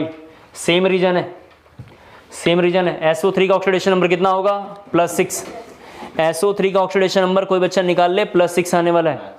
अब +6 आने की वजह से सभी बच्चे जानते हैं क्या होगा वहाँ पे? हाँ, ऑक्सीडाइजिंग एजेंट होगा, और वो बीचों बीच होगा। +4 क्या है? बीचों बीच। सल्फर का मिनिमम ऑक्सीडेशन नंबर कितना होगा? -2। सबको शायद क्लियर हो गया है, समझ गए आप लोग? नेक्स्ट हेडिंग थोड़ा सा लिखना है आपको, थोड़ा सा डिस्प्लेसमेंट रिएक्शन। डिस्प्लेसमेंट रिएक्शन सभी बच्चे जरा नोट करेंगे जल्दी से। डिस्प्लेसमेंट रिएक्शन, डिस्प्लेसमेंट रिएक्शन हो गया।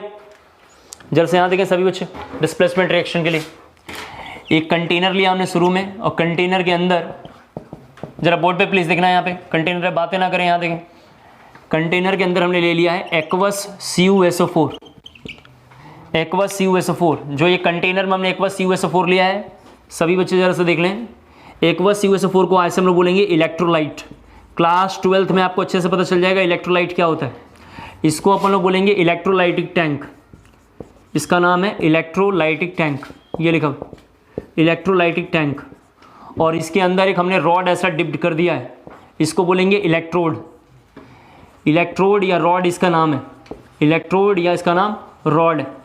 ठीक है, रोड लिखना है, रॉड पढ़ना है, या कई बार बुक्स में ROD केवल लिखा होगा। ये जरा जल्दी से कॉपी करना है एक साइड में। और दूसरा एक और फिगर यहाँ पे थोड़ा ड्रॉ करना है, इसको भी कंटेनर बना देता हूँ। ये कंटेनर में लिक्विड है, और ये रॉड कुछ इस तरीके से मेल्ट होता हुआ दिखाई दे रहा है। ठीक है, यहाँ लिखा हुआ है एक्वस CuSO4, ये थोड़ा ऐसे बनाना है।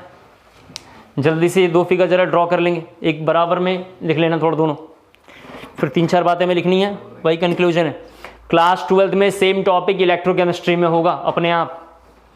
क्लास 12th में सेम टॉपिक इलेक्ट्रोकेमिस्ट्री में होगा, आपको खुद पता चल जाएगा ये टॉपिक इलेक्ट्रोकेमिस्ट्री में कहाँ चल रहा है। तो सेम टॉपिक 11 से 12 में मैक्सिमम है, तो हमने थोड़ा यहाँ इंट्रोड्यूस करके एक बार आपको दिखा दिया है।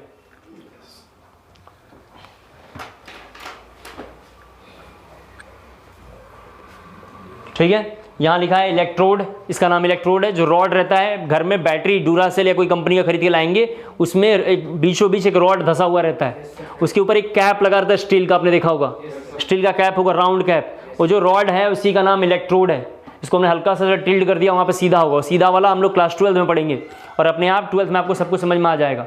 और जो ये सीधा इस तरह बना हुआ इसका नाम इलेक्ट्रोड है। और जो हमने यहाँ कंटेनर में लिया है, इसको नाम है, हमने लिया कंटेनर का नाम इलेक्ट्रोलाइटिक टैंक, और ये जो सोल्यूशन है इसका नाम है इलेक्ट्रोलाइट। क्लियर हो गया? सभी बच्चे जरा सा देखें क्या है हमने किया यहाँ पे। एक कंटेनर में हमने एक सॉल्यूशन ले लिया है जिसका नाम है aqueous CuSO4 solution. Aqueous CuSO4 solution में लेके हमने जर्डन का रॉड डाल दिया। ये जो रॉड है जर्डन का है, ऐसा लिखा हुआ जर्डन का रॉड है। और इसमें हमने क्या किया, यहाँ पे एक थर्मामीटर डाल दिया। सभी बच्चे जरा सा देख लें, ये थर्मामीटर है, हमने सामान लिया थर्मामीटर है, और ये थर्मामीटर मेजर करने के लिए हमने रख लिया। ये थर्मामीटर है। जैसे हमने थर्मामीटर यहाँ डाला होगा, तो अब इधर भी थोड़ा थर्मामीटर बना लेते हैं। फिर फाइनली एक बात और लिखना हमें, ये थर्मामीटर है, ये इस तरीके से बना हुआ है, ये थर्मामीटर। ठीक है, तो लिखना है थोड़ा सा, थोड़ा जल्दी से लिखेंगे। लिखना है ऑब्जर्वेशन, क्या क्या ऑब्जर्व हुआ है उसके बारे में थोड़ा हमें लिखना है। ऑब्जर्वेशन लिखना है, ऑब्जर्वेशन लिखना है, ऑब्जर्वेशन। ठीक है, ऑब्जर्वेशन में हमें क्या क्या लिखना है सभी बच्चे देखें, थोड़ा थोड़ा यहाँ समझाऊंगा। शुरू में सभी बच्चों को देख के पता चल रहा है कि जो सॉल्यूशन है इस पूरे कंटेनर में वो सिर्फ और सिर्फ यही सॉल्यूशन है। ठीक है, CuSO4 अगर आप घर पे आज देख लेना, घर पे CuSO4 कॉपर की थालियाँ ले लेना है। कॉपर की थाली पे नींबू का रस, यानी जो जूस आता है मार्केट में, साइट्रिक एसिड गिरा देंगे, वहाँ का पूरा पार्ट जो रस्टिंग हो जाता है उसकी वजह से वहाँ पे ब्लू कलर का दिखाई देगा। यानी कॉपर जो होता है वो कैसा होता है, ब्लू कलर का होगा।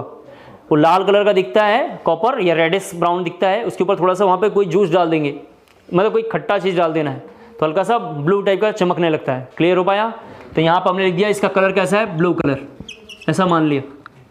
अब क्या हो रहा है यहाँ पे, सबसे पहली बात है इसमें दिखाई दे रहा है कि इस वाले और उससे ज़्यादा एग्जाम्पल में बच्चों को क्लियर हो पा रहा है कि वेट ऑफ जर्डन रॉड डिक्रीजेस। क्या कहते हैं यहाँ, जर्डन का रॉड मेल्ट हो गया है, थोड़ा सा मेल्ट हो गया, उधर कम हो गया होगा।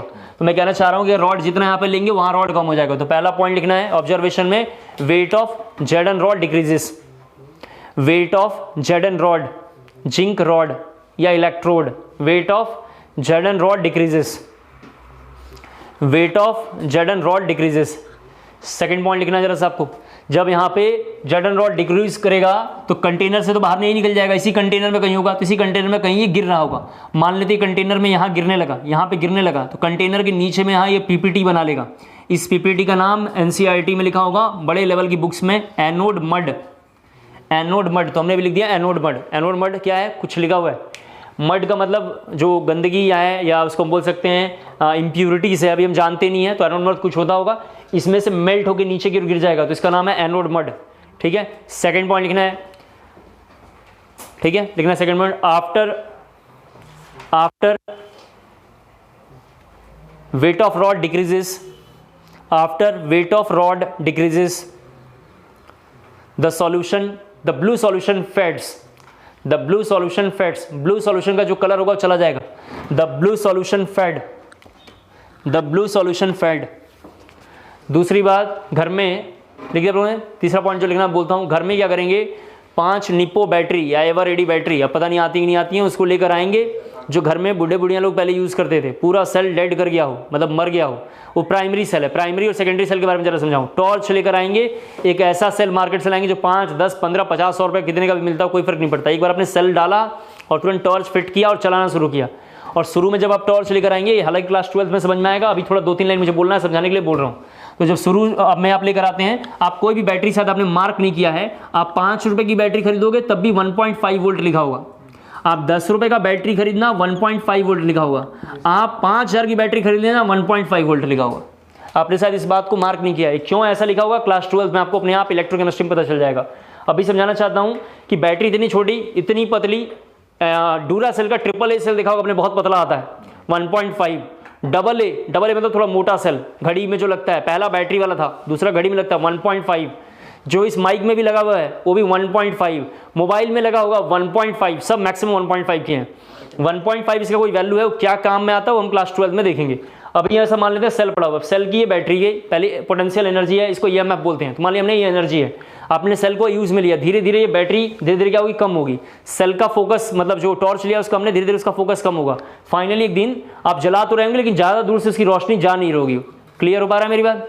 जब वो ज़्यादा टॉर्च रोशनी नहीं दे रहा है, तो ऐसे किस्में जो बूढ़े लोग फेंक देते हैं, तो टॉर्च को बैटरी कलेक्ट करना है और बैटरी को साफ ऑफ करके, अब यहाँ देखें जरा सा, क्योंकि मुझे यही लाइन लास्ट लिखवाना था।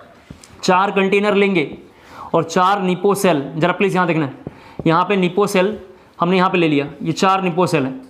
आप तो जानते हैं बैटरी जब लेते हैं, बैटरी के अंदर एक ऐसा इलेक्ट्रोड होगा, इसके ऊपर एक कैप लगा रहता है, उस कैप के ऊपर प्लस सिंबल होगा और यहाँ माइनस लिखा हुआ रहता है। आप आज देख लेना, बैटरी घर पे होगा कोई लेके, तो इस तरह लिखा होगा। अब यहाँ पे आपने क्या किया, ये वाला बैटरी इसके अंदर डाल दिया, तो यहाँ से एक माइनस को बाहर निकाल दिया आपने, ये माइनस वाला है, और इसके कैप को इससे कनेक्ट कर दिया आपने वायर से, और इसके कैप को, ये जो कैप बना हुआ है यहाँ पे देख लीजिए, इसको आपने इससे कनेक्ट कर दिया, और इसका जो कैप है आप जरा से देख लीजिए, इसके आपने माइनस से कनेक्ट कर दिया, और इसका जो कैप है आपने बाहर निकाल दिया, यानी प्लस वाला बाहर आ गया। क्लियर हो गया? आपने यहाँ पे एक छोटा सा बल्ब, 0 वाट का बल्ब, एकदम बहुत छोटा, माइनस वाला ले लो, अति उत्तम। यहाँ पे बल्ब आपने लगा दिया, ये बल्ब है, और जैसे ही जलाएंगे तो अब रोशनी कम देगा। रीज़न ये है कम देने का, क्योंकि जो घर में बूढ़े बुढ़िया थे उस बैटरी का पूरा यूज़ कर लिया उन्होंने, लेकिन आपने क्या किया, इस सॉल्यूशन के अंदर एक सॉल्यूशन भर दिया, इसमें कंटेनर में एक सॉल्यूशन भर दिया। वो सॉल्यूशन का नाम है NaCl। घर में रॉक सॉल्ट है, जो नमक है, उसमें पानी मिक्स करके इसमें डाल दीजिए, सब में सॉल्यूशन भर दीजिए। जैसे भरेंगे तो शुरू में मान लेते बल्ब यहाँ तक जल रहा था, यहाँ तक लाइट दे रहा था, EMF बोलते हैं, या रोशनी मान लो, वो अब यहाँ तक देने लगेगा, उसका EMF सडन बढ़ जाएगा। और 2 दिन बाद जब जाके इस बैटरी को उठा के से देखेंगे आप, तो बैटरी यहाँ से मेल्ट हो गया होगा। ये जो बैटरी लगी हुई है, धीरे धीरे रॉड जो है मेल्ट होके और धीरे धीरे इसमें से लिक्विड गिरने लगा होगा, और इस कंटेनर में नीचे गिरेगा, वही एनोड मड था। ठीक है, और ये पूरा आपका पूरा यहाँ से मेल्ट हो गया होगा, जो हमने उसे जर्डन रॉक में मेल्ट लिखा है। और ये सॉल्यूशन जब शुरू में बना के इसमें डालेंगे, तो शुरू में पानी तो ठंडा होगा, लेकिन जैसे ही नमक डाल के उसमें ये बैटरी डालेंगे, तुरंत सॉल्यूशन गर्म हो जाएगा, यानी ये पानी जो था, ये नमक पानी, ये तुरंत गर्म हो जाएगा। तो हमें यहाँ पे बोलना है गर्म हो गया होगा। कैसे पता चला वो गर्म हुआ होगा? ये टेम्परेचर सडन बढ़ा होगा, तो यहाँ पे थर्मामीटर में मेजर हो गया होगा। क्लियर हो पा रहा है मेरी बात? तो थर्ड पॉइंट जरा हमें ये लिखना है, लिखेंगे थोड़ा सा वहाँ पे, temperature raise, temperature raise, temperature बढ़ गया होगा, टेम्परेचर रेज, टेम्परेचर रेज। हमने देखा डिस्प्लेसमेंट रिएक्शन इसका नाम है। अब हम लोग थोड़ा लिखेंगे हेडिंग डिस्प्लेसमेंट रिएक्शन में, types of displacement reaction, types of displacement reaction, types of displacement reaction. उसमें पहला बुक्स में लिखा होगा metal displacement, metal metal displacement, metal metal displacement. दूसरे का नाम है नॉन मेटल या metal non metal displacement, metal non metal displacement, ठीक है, ये देखेंगे। और तीसरा है non metal displacement, non metal displacement. बातें नहीं करेंगे प्लीज़, ये लिखा हुआ है। ये दोनों एनसीईआरटी से पढ़ लेना है, किसी काम का नहीं है। हम लोग मेटल मेटल देखेंगे डिस्प्लेसमेंट रिएक्शन। डिस्प्लेसमेंट रिएक्शन जहां आप लोगों ने हेडिंग लिखा है उसमें कहीं छोटे साइड में लिख दीजिए रेफर टू इलेक्ट्रोकेमिस्ट्री। मैं कहना चाह रहा हूं कि डिस्प्लेसमेंट रिएक्शन एकदम छोटा सा टॉपिक है। जब क्लास 12 में इलेक्ट्रोकेमिस्ट्री में पूरा डिटेल में पढ़ाऊंगा या यूट्यूब पे वीडियो है आप उसके देखेंगे, मतलब अभी नहीं देखना है, करीबन 3-4 महीने बाद देखनी है, तो आपको लगेगा सर ने इतना ज़्यादा डिटेल में पढ़ा दिया, ये सब फालतू लिखा हुआ है, ऐसा महसूस होगा। अभी मेटल डिस्प्लेसमेंट रिएक्शन में देखें, क्लास 10th में सब बच्चों को याद होगा, एक पढ़ा होगा रिएक्टिविटी सीरीज आपने कभी। सभी बच्चे थोड़ा सा ध्यान से देखें, आपने नहीं देखा होगा तो कोई बात नहीं, इसका नाम है रिएक्टिविटी सीरीज, ऐसा लिख दिया हमने। रिएक्टिविटी सीरीज के हिसाब से आपको शायद याद होगा। यहाँ जरा रिएक्शन थोड़ा 2 लिख रहा हूँ, सब बच्चे देखें यहाँ पे। यहाँ लिखा हुआ है Zn, और ये Zn2+ में कन्वर्ट होता है, आप तो जानते हैं, और ये 2 इलेक्ट्रॉन बाहर निकालेगा। सिमिलर यहाँ लिखा हुआ है Cu2+, ये यही 2 इलेक्ट्रॉन को लेके Cu सॉलिड बनाता है। उम्मीद करता हूँ शायद आपने ऐसा कहीं देखा होगा, ठीक है, इस तरीके देखा ना क्लास 10th में, या कोई बात नहीं। इसी बात को अगर मैं दूसरे तरीके से लिखना चाहता हूँ तो मैं ऐसे लिखना चाह रहा हूँ, सब बच्चे देखें ZnSO4, थोड़ा इसको और ईजी करके लिख रहा हूँ। यहाँ पे देखिए ये लिखा हुआ है कि CuSO4, सब बच्चे थोड़ा ध्यान से देखो, और Zn, और एक में लिखा हुआ है ZnSO4 और Cu, ध्यान से देखना है। बुक्स वाले बोलते हैं इनमें से कौन सा रिएक्शन फिजिबल है और कौन सा नहीं है, ठीक है, तो सभी बच्चे जानते हैं ऊपर वाला रिएक्शन क्या होगा, फिजिबल होगा, देख रहे हैं आप, और नीचे वाला रिएक्शन फिजिबल नहीं है। तो देखिए ध्यान से, ये लिखा हुआ था इसमें Cu2+ में है, क्या कहते हैं, और इधर Cu जो है सॉलिड में बन रहा है। यहाँ देखिए इसमें Zn सॉलिड में था, लेकिन यहाँ Zn सॉलिड में नहीं है, देख रहे हैं आप, ये Zn सॉलिड है यहाँ पे, और इधर जाके Zn क्या बन रहा है, एक्वस में बन रहा है। उम्मीद करता हूँ शायद थोड़ा थोड़ा समझ में आ रहा होगा। ये कंटेंट कहाँ से आ रहा है, अगर ये भी दिक्कत आ रहा है तो सीधा ये लाइन लिखना था मैं, तो क्वेश्चन थोड़ा सा लिखो, लिखना है आपको, which reaction is feasible, which reaction is feasible, which reaction is feasible, which reaction is feasible. Feasible ऐसे लिखते हैं, फिजिबल का मतलब हुआ पॉसिबल है, फिजिबल। आपको केवल ये 2 रिएक्शन लिखनी है, तो ऊपर वाले में लिखना है फिजिबल है और नीचे वाले में नहीं है। मैं आपको बताता हूँ कैसे पता चला होगा, आप बस इसे लिख लें, ऊपर वाला रिएक्शन फिजिबल है और नीचे वाला नहीं है, नीचे वाला फिजिबल नहीं है, ऊपर वाला है। अभी आपको पता चल जाएगा, अब बस फिलहाल लिख लीजिए विच रिएक्शन इज फिजिबल।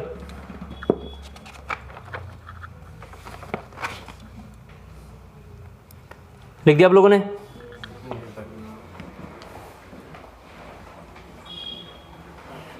लिखना है रीजन इलेक्ट्रोकेमिकल सीरीज, रीजन लिखना है इलेक्ट्रोकेमिकल सीरीज और रिएक्टिविटी सीरीज, उसी का नाम है इलेक्ट्रोकेमिकल सीरीज और रिएक्टिविटी सीरीज, इलेक्ट्रोकेमिकल सीरीज और रिएक्टिविटी सीरीज,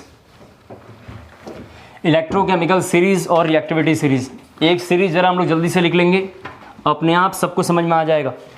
एकदम छोटे छोटे से में ये एलिमेंट लिखना है, एकदम छोटे छोटे से में, LIKBASR, जितना छोटा हो पाए, CANAMGAL, सब बच्चे थोड़ा लिख लेंगे, CANAMGAL, लिखा है SIPSCLAR, देखिए यहाँ पे हम, ठीक है, ये लिखा है MNZNCRFE, CDCONI, एकदम छोटे से में लिखना है, SNPV हाइड्रोजन 0.01 वोल्ट, यहाँ लिख देता हूँ CU, यहाँ लिखा हुआ है HG AZ PT AU वगैरह वगैरह वगैरह, नीचे ऐसे लिखा हुआ है डैश डैश। जब आएगा समय तो इसके बारे में थोड़ा हम बात करेंगे, अभी जितना लिखना तो लिख दिया है, एकदम छोटे छोटे से में लिखना है, जितना छोटा हो पाए आती उत्तम, आप देख पाएँ बस, ठीक है। यहाँ पे इन एलिमेंट को जरा सा देख लीजिए, इन एलिमेंट के लिए शॉर्टकट यहीं पे लिख देता हूँ, लिखा हुआ है लिक बेसर, ये लिखा हुआ है लिक बेसर, यहाँ पे देखिए लिक बेसर, यहाँ देखिए लिक बेसर, यहाँ तक के लिए लिखा हुआ है कनामगल, थोड़ा सा इधर लिख रहा हूँ, इधर के लिए लिखा हुआ है कनामगल, कनामगल। आप देखिए यहाँ पे का लिखा हुआ है, ना लिखा हुआ है, मग लिखा हुआ है, और ग बोलने में अ छिपा हुआ है, अल लिखा हुआ है, देख लीजिए यहाँ पे। फिर इनके लिए देखें मैनजिंग क्रोमा, ये देखें मैन, यहाँ लिखा हुआ है जिंग, यहाँ देखें क्रो, और यहाँ पे लिखा हुआ है आ, क्रो आ, मैनजिंग क्रोमा लिखा हुआ है। इसके लिए लिखा हुआ है कैडकोनी, आ का मतलब आयरन होता है, आप जानते हैं। इधर लिखा हुआ है कैड कोनी, कैडकोनी, कैडकोनी, ये थोड़ा बड़ा सा लिख देता हूँ, कैडकोनी। इसके लिए लिखा हुआ है सनपब, ये तो हाइड्रोजन है। इसके लिए देखें जरा सा, यहाँ पर लिखा हुआ है CHAPA, CHAPA, ठीक है, लिख दिया है हमने। लिखा हुआ लिकबेसर, कनामगल, मैनजिंग क्रोमा, कैडकोनी, सनपब, हाइड्रोजन क्वाइन एलिमेंट्स, मतलब ठीक है, क्वाइन एलिमेंट्स का मतलब हमने इस तरीके से लिख दिया। CHAPA लिखा हुआ है, CHAPA लिखा हुआ है। ये क्या है सर? रिएक्टिविटी सीरीज है। ये क्या है? रिएक्टिविटी सीरीज, जो हमने बात करी थी। इस रिएक्टिविटी सीरीज में जो ऊपर होगा, जो भी ऊपर होगा, आपको तो 2 सेल बनाना है, जो भी ऊपर होगा उसके बारे में सुन लें जरा सा, और जो नीचे होगा, तो यहाँ जरा सा ध्यान से देख लीजिए सब बच्चे, थोड़ा सा इसमें थोड़ा देखना है Zn कहाँ पे है। सब बच्चे जरा सा यहाँ पे 2 रिएक्शन लिख रहा हूँ, अभी आपको पूरी बात क्लियर हो जाएगा। जरा सा यहाँ पे देखो, और एक रिएक्शन ये था, तो हम बोल रहे थे कि ये रिएक्शन पॉसिबल है लेकिन ऊपर वाला नहीं है। इनमें से जिसका आपको सेल बनाना है पहले आपको दिखना पड़ेगा। तो आप Zn और Cu को यहाँ पे देखिए थोड़ा सा, Zn कहाँ पे है, सभी बच्चे जरा सा देखो Zn कहाँ है, यहाँ, और Cu कहाँ है जी, यहाँ। दोनों में नीचे कौन है? Cu। कोई बच्चा बोलेगा ये तो Cu ऊपर है, अरे ये सीरीज इसके नीचे चल रही है, सही है ऐसा? ये पैरेलल नहीं देखना, इधर बड़ा दिख रहा है तो इधर बोल देना है, ये Cu इसके नीचे चल रही है। तो जो ऊपर होगा इस सीरीज में उसको वरदान नीचे वाले को धक्का मार पाएगा। आप देखिए Zn जो है ऊपर है, तो Zn क्या कर रहा है, यहाँ पे धक्का मार रहा है और इसको बाहर निकाल के फेंक दे रहा है। उम्मीद करता हूँ शायद समझ पा रहे होंगे आप। डिस्प्लेसमेंट मतलब खो गेम, उसको डिस्प्लेस करा पाए। तो डिस्प्लेस कौन करा पाएगा? जो ऊपर होगा वो नीचे वाले को धक्का मार पाएगा। लेकिन जो भी नीचे होगा उसकी बिल्कुल औकात नहीं है, कमज़ोर लोग की औकात नहीं होती। जो समाज में छोटे मोटे पोजीशन पे हैं, हमारे जैसे लोगों का अगर बच्चा भी गुम हो जाए सरकार ढूंढने में मदद नहीं करती है। आपका फ़ोन चोरी हो जाए थाने में दौड़ते रह जाओ, बोलेगा FIR कॉपी ले लीजिए बस, और मिलेगा नहीं। अभी आजम खां यूपी के एक बहुत बड़े मिनिस्टर थे, अब तो उनका पता नहीं किस्मत कहाँ गया, अब तो सड़ रहे हैं जेल में बाबा के डर से। नहीं तो उनकी एक बार भैंस गुम हो गई थी और यूपी की पूरी पुलिस उन्हें ढूंढ रही थी। इसका मतलब ये पता चल रहा है कि नेताजी का एक चप्पल भी गुम हो जाता है। ये आजम खान का हमने एग्जाम्पल दिया क्योंकि देश में ऐसा हुआ है। लेकिन इस देश में अगर प्राइम मिनिस्टर का किसी का चप्पल गुम हो जाए तो पूरा फोर्स लगाया जा सकता है, लेकिन हमारे घर का कोई इंपॉर्टेंट बच्चा गुम हो जाए, मेंटली थोड़ा डिस्टर्ब होकर इधर उधर बहक गया, सरकार उसको नहीं ढूंढती है। तो कमज़ोर लोगों के लिए कोई इज्जत नहीं, हम लोग उसमें हैं। जो पावरफुल है उन्हीं के लिए सब कुछ है। यानी जो ऊपर होगा वो नीचे वाले को बिल्कुल डिस्प्लेस करा पाएगा, लेकिन जो नीचे होगा ऊपर वाले को डिस्प्लेस नहीं करेगा। उम्मीद करता हूँ शायद सब कुछ यहाँ तक समझ में आ गया होगा। नेक्स्ट हेडिंग थोड़ा लिखना है इसके बाद। इधर लिखा हुआ था लिकबेसर, कनामगल, मैनजिंग क्रोमा, कैडकोनी, सनपब, हाइड्रोजन, और इस तरह लिखा हुआ है। इसका यूज़ क्या है कमिंग क्लास में और इलेक्ट्रोकेमिस्ट्री में अपने आप होगा। ये सेम टॉपिक, कल एग्जाम तो है नहीं, क्लास 12th में होगा, और इलेक्ट्रोकेमिस्ट्री में सेम टॉपिक मैंने वहाँ पढ़ाया, और वहाँ भी रिकॉर्डिंग में मैंने बोला है कि रेफर टू क्लास 11, वहाँ भी बैचेस में बोला। तो जैसे ही नोटबुक सामने रखेंगे एकदम विजिबिलिटी हो जाएगी। मैंने यहाँ बोला है जो ऊपर होगा वो नीचे वाले को धक्का मार पाएगा, लेकिन नीचे वाले की बिल्कुल हैसियत नहीं ऊपर वाले को रिप्लेस कर पाए। यहाँ पे Cu और Zn में Zn ऊपर है इस सीरीज में, ये पूरा सीरीज इसके नीचे लिखा हुआ है। तो ये ऊपर वाले को, ये ऊपर है तो नीचे वाले को धक्का देगा, लेकिन ये वाला मॉलिक्यूल ऊपर है और ये वाला मॉलिक्यूल नीचे है तो इसको रिप्लेस नहीं कर पाएगा। चूंकि मेटल को रिप्लेस कर रहा है, इससे इसका नाम है मेटल डिस्प्लेसमेंट। अगर नॉन मेटल को डिस्प्लेसमेंट करता है तो नाम होता है non metal displacement reaction. Metal non metal को हटाता तो उसका नाम होता है metal non metal displacement. Clear हो गया होगा? लिखेंगे बैलेंसिंग ऑफ रेडॉक्स रिएक्शन। अगली हमारी हेडिंग है balancing of redox reaction. Balancing of redox reaction rough कर रहा हूँ इधर, बैलेंसिंग ऑफ रेडॉक्स रिएक्शन। अभी हम लोग एक दिन और आधे घंटे ऑक्सीडेशन रिडक्शन पे थोड़ा बात करेंगे। वैसे हालांकि जितना करना है उससे बहुत ज़्यादा हमने कर लिया है, फिर भी एक बार आधा घंटा थोड़ा और एक दिन देखा जाएगा। तो लिखना है balancing of redox reaction. Balance करने के लिए हमारे पास बहुत मेथड है, जिसमें पहले का नाम है हीट एंड ट्रायल। फर्स्ट का नाम है हीट एंड ट्रायल, सब बच्चे जानते हैं जो क्लास 9-10 में पढ़ते हुए आते हैं। हीट एंड ट्रायल लिखना जरा जल्दी से। दूसरा इसके बाद सभी बच्चों को वहाँ पे लिखना है oxidation number concept. Oxidation number concept. तीसरा लिखना वहाँ पे ऑक्सीडेशन नंबर के बाद ion electron method. Ion electron method, ion electron method. Fourth जरा लिखते हैं थोड़ा सा, आयन इलेक्ट्रॉन मेथड लिखना है, ऑक्सीडेशन नंबर कंसेप्ट। फोर्थ लिखना है half cell reaction, half cell reaction, half cell reaction. 5 लिखना है आपको थोड़ा इक्विवेलेंट कंसेप्ट, इक्विवेलेंट कंसेप्ट। आज हम लोग पहले फोर्थ से शुरू करेंगे। पहले हीट एंड ट्रायल एक बार बताता हूँ, एक लाइन में खत्म हो जाएगा, उसके बाद हाफ सेल रिएक्शन को देखेंगे। कमिंग क्लास में ये 2 टॉपिक देखेंगे, लेकिन बस ओनली फॉर बोर्ड, ये बाकी फिर किसी काम का नहीं है। और ये दोनों काम के हैं जेई और नीट के लिए, जेई और नीट के लिए ये काम का है। ऊपर के 2 लाइन बस और बस बोर्ड से लेना देना है, बाकी वो किसी काम का नहीं है। और क्योंकि एक बड़ा सा क्वेश्चन को स्कूल वालों को बड़ा मजा आता है इन टॉपिक को पढ़ाने में, एक क्वेश्चन को करीबन 1.5 पेज में पूरा चार्ज बैलेंस करिए, इलेक्ट्रॉन बैलेंस करिए, पता नहीं क्या करिए, 1.5 मिनट पूरा उस पर टाइम लगाएंगे, आधा घंटा लगा के एक क्वेश्चन निकाल देते हैं। यहाँ एग्जामिनेशन में 1 मिनट पे टाइम ही रहता है, तो ऐसे क्वेश्चन को तो करना बेकार है। लेकिन हम पढ़ लेंगे, लेकिन मैं खुद बोलूँगा सब फालतू है, हमें ये वाला फॉलो करना है। क्लियर हो जाएगा? तो थोड़ा सा लिखना है आपको। पहला तो हीट एंड ट्रायल लिख लो जल्दी से। हीट एंड ट्रायल का मतलब सब बच्चे जानते हैं, पहले एक बार लेफ्ट साइड में बैलेंस करते हैं और फिर एक बार राइट साइड में बैलेंस करते हैं। यहाँ जरा सभी बच्चे देखेंगे, ये लिखा हुआ है अनबैलेंस इक्वेशन। मैंने मूल कंसेप्ट जब मैं पढ़ा रहा था, यानी फर्स्ट पार्ट इसका, तो वहाँ पे बार बार बैलेंसिंग का क्वेश्चन आ रहा था। सुन लें आप, बार बार बैलेंसिंग आ रहा था, तो मैंने बोला था वहाँ बैलेंस करके दूंगा, और बोला था समय के साथ बैलेंस करना सीख जाएंगे, इसलिए अब यहाँ पे आ गया उसका समय। ये लिखा हुआ अनबैलेंस इक्वेशन, ये बैलेंस नहीं है। अब बैलेंस करेंगे तो हीट एंड ट्रायल लगाएंगे। हीट एंड ट्रायल का तो एक बार राइट में देखना है, एक बार लेफ्ट में देखना है, एक बार लेफ्ट में देखना है, एक बार राइट में देखना है, और इलेक्ट्रॉन अपनी मर्जी से जोड़ना है। तो बच्चे को समझ में आ रहा है कि सर यहाँ पे आपने KCl लिखा है, यहाँ पे थोड़ा एक बार देख लो, अभी क्लियर हो जाएगा। और यहाँ पे आपने O2 लिखा है, लेकिन सर यहाँ पे O2 की वैल्यू 3 है, देख रहे हैं आप, और यहाँ बस इतना O2 है, और यहाँ पे KCl, सब बच्चे देख पा रहे हैं, यहाँ पे KClO3 है। तो ये इस तरीके से बैलेंस है, केवल ऑक्सीजन करना है। तो मैंने यहाँ पे 2 का मल्टीप्लाई किया, जब 2 का मल्टीप्लाई करेंगे तो ये 6 हो गया, देख सकते हैं आप यहाँ पे। तो मैं 3O2 यहाँ करूँगा तो ऑक्सीजन बैलेंस हो गया। फिर अगली बार मैं यहाँ 2 का मल्टीप्लाई करूँगा तो ये भी बैलेंस हो गया होगा।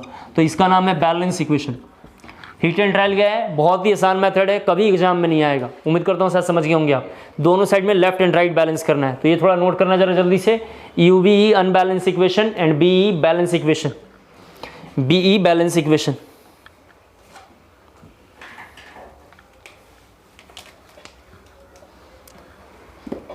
हो गया?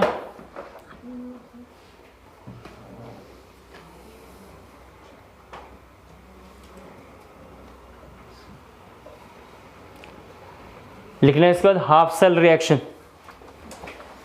लिखना है इसके बाद हाफ सेल रिएक्शन। ये रफ करता हूं, हाफ सेल रिएक्शन लिखना। Half cell reaction are 2 types, half cell reaction are 2 types. पहला लिखेंगे ऑक्सीडेशन हाफ सेल, फर्स्ट है oxidation half cell OHC bracket में, OHC, और दूसरे का नाम है रिडक्शन हाफ सेल। फर्स्ट है ऑक्सीडेशन हाफ सेल, दूसरे का नाम है रिडक्शन हाफ सेल। अपने आप समय के साथ इसको क्लियर हो जाएगा, आपको परेशान होने की ज़रूरत नहीं है। ये दोनों लाइन बस लिख के छोड़ देना है। कैसे बैलेंस करेंगे? तो 4-5 रूल्स हैं। पहला रूल लिख लेना है जल्दी से, फिर थोड़ा क्वेश्चन करेंगे हम।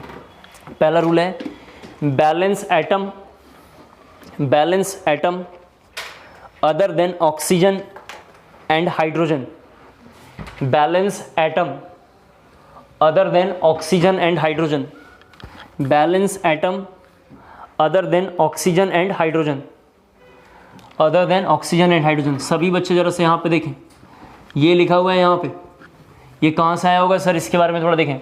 सभी बच्चे जानते हैं इसका नाम ऑक्जेलिक एसिड है, जिसको हमने IUPAC नोमेनक्लेचर में कर लिया होगा सर। और यहाँ से अगर 2H बाहर निकाल देंगे तो बनेगा C+O- और C+O-। चूँकि इसका नाम ऑक्जेलिक एसिड है, सब बच्चे जरा से देख लें, एकदम पीछे से पढ़ा के ला रहा हूँ। इक है तो बाहर निकलेगा तो 8 आना चाहिए, तभी ऑक्जेलेट इसका नाम है। हो गया होगा शायद। अब सब बच्चे देखें, ये कन्वर्ट होकर इधर बनता है CO2, तो इसमें लिखा हुआ है बैलेंस करना है एटम को और ऑक्सीजन और हाइड्रोजन को छोड़ के, यानी ऑक्सीजन और हाइड्रोजन को छोड़ के जितना कुछ लिखा होगा सब के सब एटम है। आज से ऑक्सीजन और हाइड्रोजन को छोड़ के जितना कुछ लिखा हुआ है सब क्या है? एटम है। तो ऑक्सीजन को छोड़ के बैलेंस करेंगे तो बच गया कौन एटम? इसमें कार्बन। उस पूरे ग्रुप में ऑक्सीजन और हाइड्रोजन को छोड़ के जो लिखा हुआ सब एटम है, तो यहाँ पे सबको क्लियर हो पा रहा होगा कार्बन एटम है। तो कार्बन की वैल्यू यहाँ कितनी है? 2। तो यहाँ पे कार्बन कितना करना पड़ेगा? 2। क्लियर हो पा रहा है? ये भी लिखना नहीं है। सेकंड पॉइंट जरा जल्दी से लिखेंगे, 5-6 रूल आप लिख लें, फिर 2-3 समझाऊंगा आपको। दूसरा पॉइंट लिखना है balance, balance oxygen atom, balance oxygen atom balance oxygen atom using desired medium,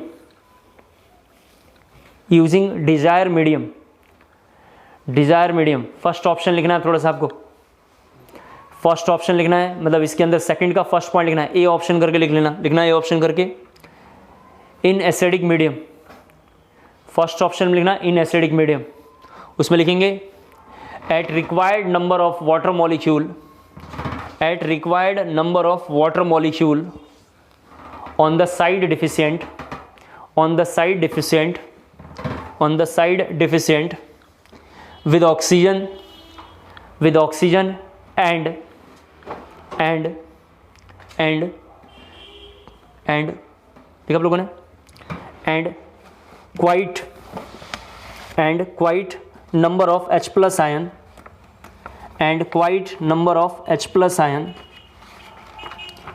and quite number of H plus ion on the opposite side, on the opposite side। पहला हमने बोला है balance atom other than oxygen and hydrogen, दूसरा हमने आपसे बोला है balance oxygen atom, ठीक है, यूजिंग डिजायर मीडियम। इसमें बोला है इन एसिडिक मीडियम, पहला हमने डिजायर मीडियम लिया है एसिडिक, दूसरा बेसिक, दो ही मीडियम हो सकते हैं। इन एसिडिक मीडियम में लिखा हुआ है at required number of water molecule, ठीक है। उसके बाद लिखा आपने on the side deficient with O2 and quite number of H plus ion on the opposite side, लिख दिया आप लोगों ने।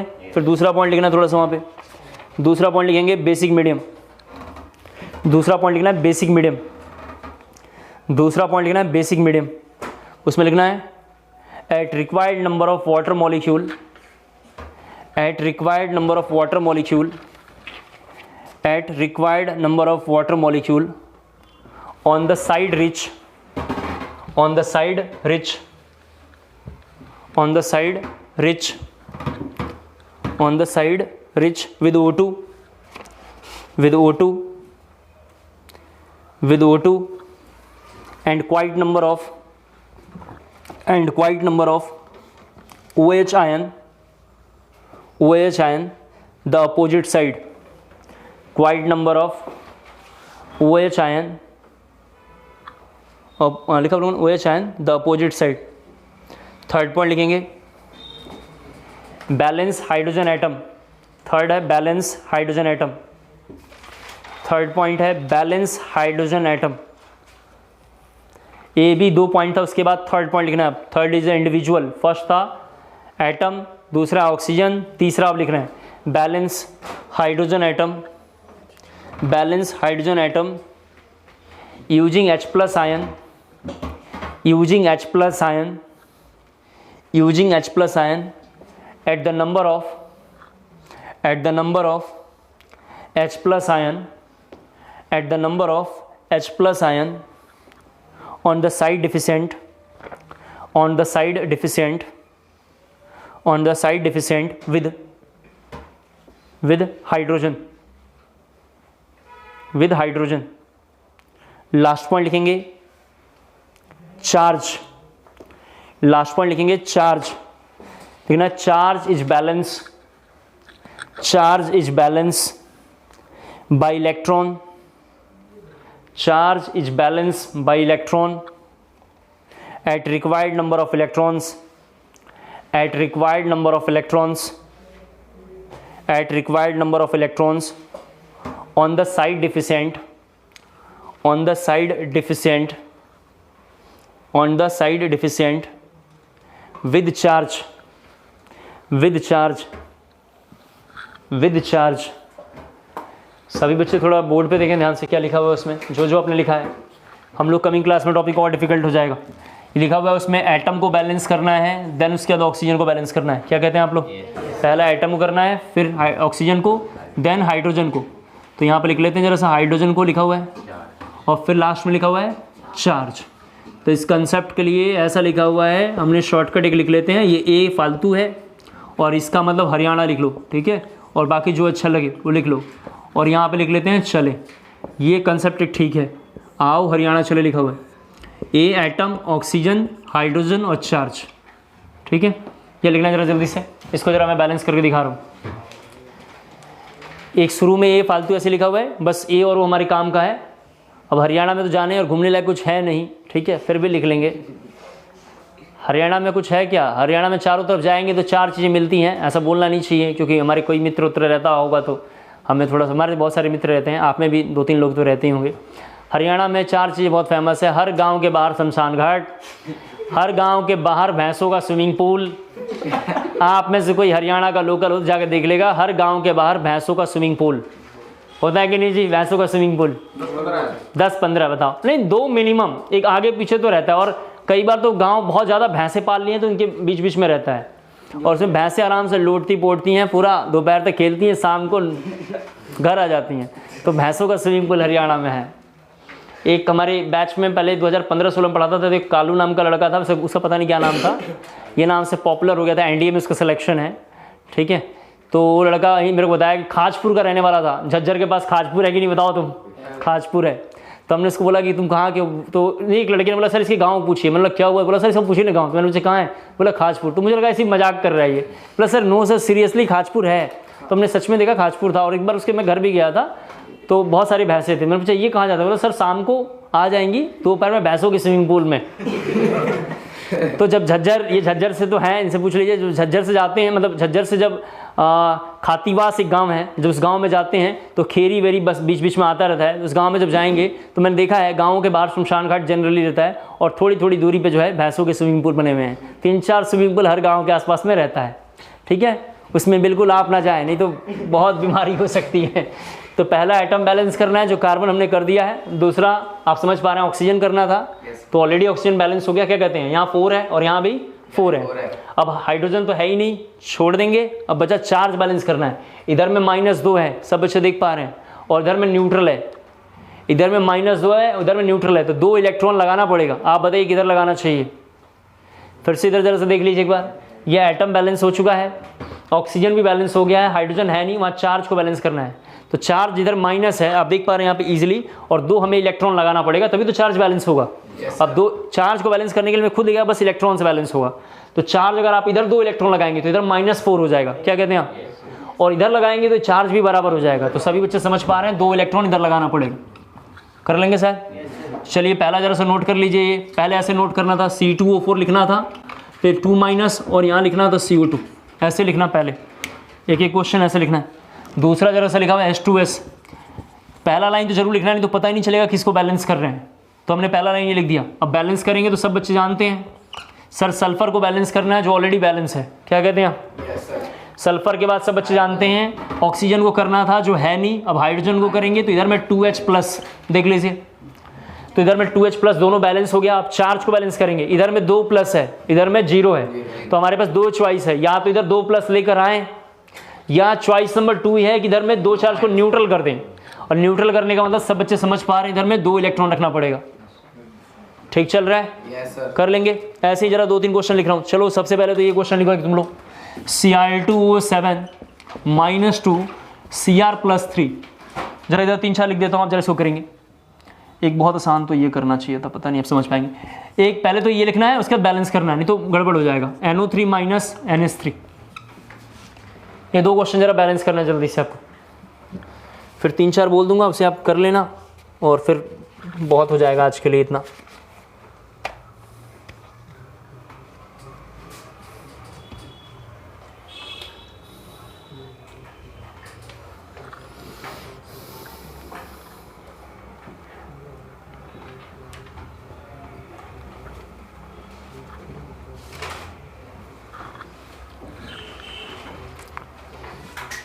जल्दी बैलेंस करके देख लें क्या आंसर आ रहा है। और मैंने बोला है फर्स्ट लाइन इसी को बैलेंस नहीं करना है, तो बहुत दिन बाद कॉपी देखेंगे क्या बैलेंस करना था तो याद नहीं रहेगा।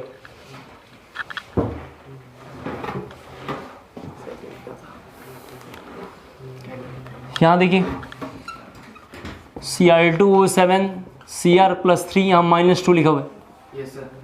इसका चार्ज +7 है, इसका चार्ज तो मतलब सॉरी इसका चार्ज +6 है ऑलरेडी, ऐसी चार्ज है, प्लस लिख दिया हमने। हमें बैलेंस करना है तो मैं अगले स्टेप में आऊँगा तो 2Cr+3 लिखूंगा। उम्मीद करता हूँ शायद समझ गए होंगे आप। ये तो लिखना पड़ेगा, सही है ऐसा? Yes sir. तो एटम कौन है सर? ऑक्सीजन हाइड्रोजन को छोड़ के, तो एटम बैलेंस। फिर ऑक्सीजन बैलेंस करना है तो यहाँ पे कितना करना पड़ेगा जी? 7 वाटर। जब इधर मैं 7 वाटर करूँगा तो सभी बच्चों को दिख रहा है 7, हाँ इधर में 7H प्लस करना पड़ेगा। 7H प्लस करेंगे तो गड़बड़ हो जाएगा, 14H प्लस करना पड़ेगा, क्योंकि ये 14 हो गया तो 14 करेंगे। अब चार्ज को जरा देखेंगे तो ये 14 है और ये -2, वहाँ पे +3 आया हुआ है। अब बताइए चार्ज में इलेक्ट्रॉन कितना रखना है और कहाँ रखना है? आप जल्दी से जरा सोच के बताएं। हमने बैलेंस कर दिया है, आप जरा बताएं। यहाँ 14H प्लस है जिसमें से ये 2 हट गया, सही है सा? 2 हट गया तो बचा 12, और 12 का मतलब कितना रखना पड़ेगा? 6 इलेक्ट्रॉन, सही है सा? क्या कहते हैं आप? अब 6 इलेक्ट्रॉन रखेंगे तो ये बैलेंस हो जाएगा। कोई बच्चा बोलेगा कि सर 6 इलेक्ट्रॉन क्यों रखा है? क्योंकि यहाँ पे ऑलरेडी 6 बैलेंस है। कर लेंगे सर हमारे हिसाब से 2 × 3 हो जाएगा। चलिए जरा सा अगला देखें, यहाँ पे इसको करना है NO3 निगेटिव से। तो सब बच्चे जानते हैं नाइट्रोजन को बैलेंस करना था जो ऑलरेडी बैलेंस है, देन ऑक्सीजन बैलेंस करना है, 3 है तो 3H2O लिखना पड़ेगा। तो यहाँ पे टोटल ऑक्सीजन कितना हो गया जी? हाइड्रोजन कितना हो गया? 9। तो सभी बच्चे देखें यहाँ पे 9H प्लस करना पड़ेगा। उधर में 4 0, बोर्ड पे सब लोग देखें, इधर में 4 0, इधर में 4 देख लीजिए, ये हट गया तो 8H प्लस है। क्या कहते हैं आप? एक तो इसने बैलेंस कर दिया होगा।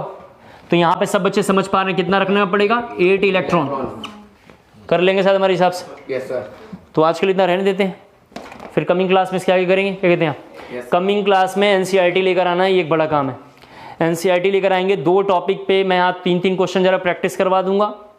2 टॉपिक पे 3-3 क्वेश्चन हम प्रैक्टिस कर लेंगे। उसका नाम ऑक्सीडेशन नंबर कंसेप्ट, और एक और कंसेप्ट हमने आपको बताया जो दूसरा है उसका नाम है आयन इलेक्ट्रॉन कंसेप्ट। इसके अलावा उससे कोई क्वेश्चन एग्जामिनेशन में नहीं आएगा तो फालतू, लेकिन हम उनको थोड़ा कर लेंगे। और मेन टॉपिक यही हमारा है, इसी को लेके कंटिन्यू आगे बढ़ेंगे।